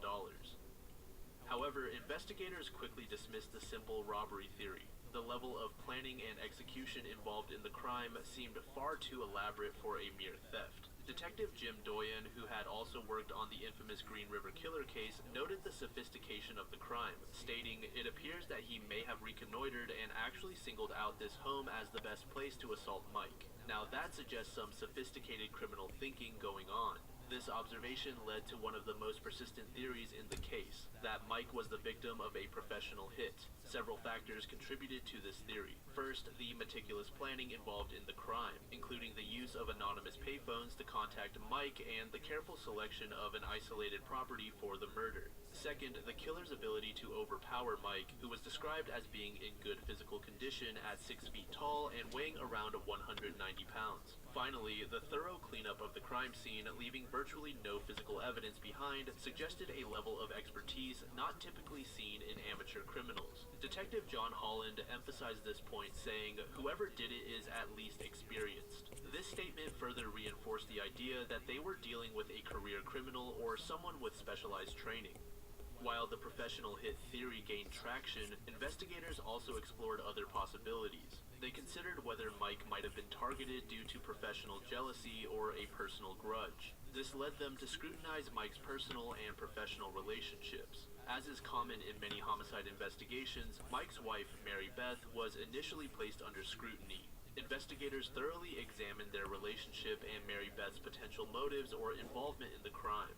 However, they found no evidence to implicate her, and she was eventually cleared of any suspicion. Detectives also looked into Mike's business rivals and colleagues in the competitive world of Seattle area real estate. They investigated whether any professional conflicts or rivalries might have escalated to the point of murder. However, these inquiries also failed to yield any substantial leads or motives. As the investigation progressed without any clear motive or suspect emerging, detectives began to consider the possibility that Mike might have been the victim of a random killing. However, the level of planning and execution involved in the crime made this theory seem unlikely.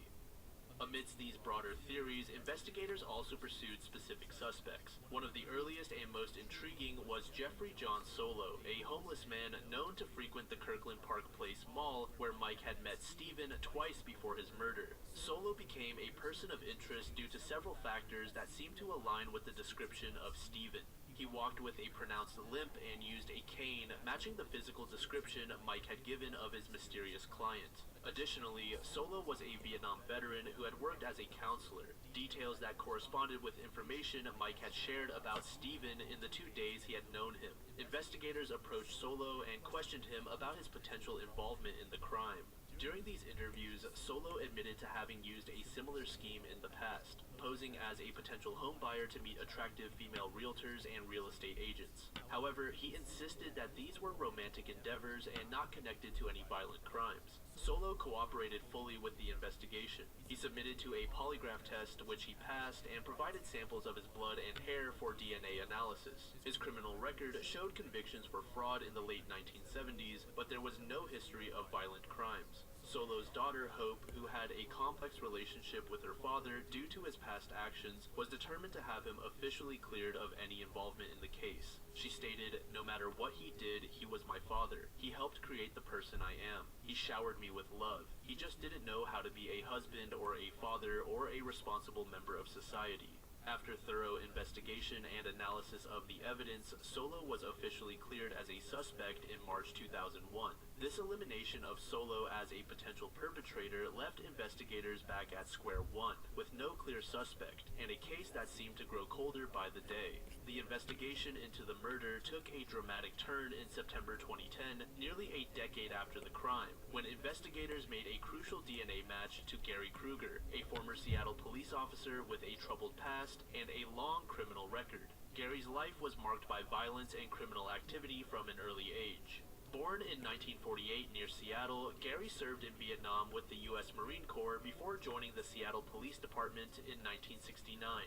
His career in law enforcement, however, was marred by controversy and accusations of excessive force. In 1974, while working as a Seattle police officer, he was involved in an incident where he used a chokehold on a Vietnam veteran who later died from his injuries. Remarkably, Gary faced no repercussions for this incident. This lack of accountability seemed to set a pattern for Gary's behavior in the force. Just a few years later, in 1979, Gary was involved in another violent incident. He severely beat a man while another officer watched. Although both officers were reprimanded, they faced no criminal charges. The victim of the beating received a mere $3,000 in civil court from the city. The incident that finally ended Gary's police career occurred in 1980. A man high right. on PCP attempted to shoot Gary with his own weapon.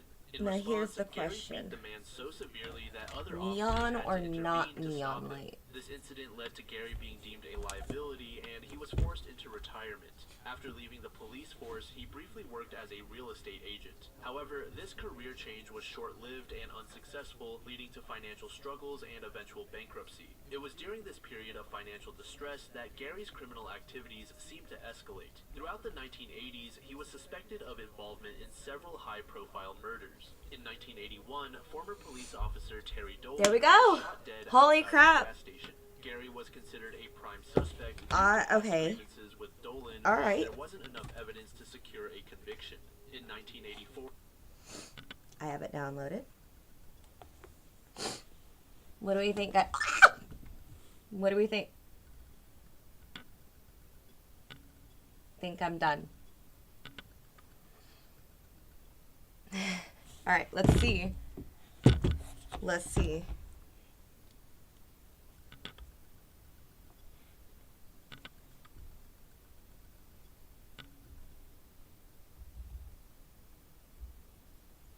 Oh, I'm so nervous.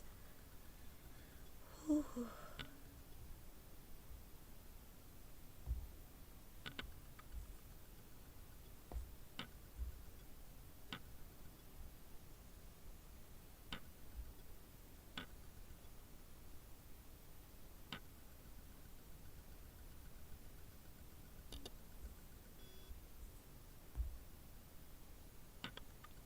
All right.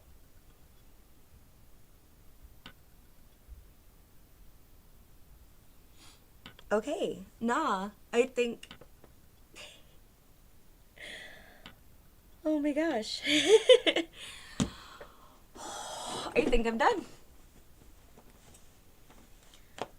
Holy crap, alright, well, thank you so much, everybody. I didn't even realize, I don't know, I was just zoned in, working. Holy crap. All right. What do y'all think? I hate it. I'm kidding. I love it. I love and hate it. There's things that of course, you always feel like you can improve on later. But I love it. Oh my god.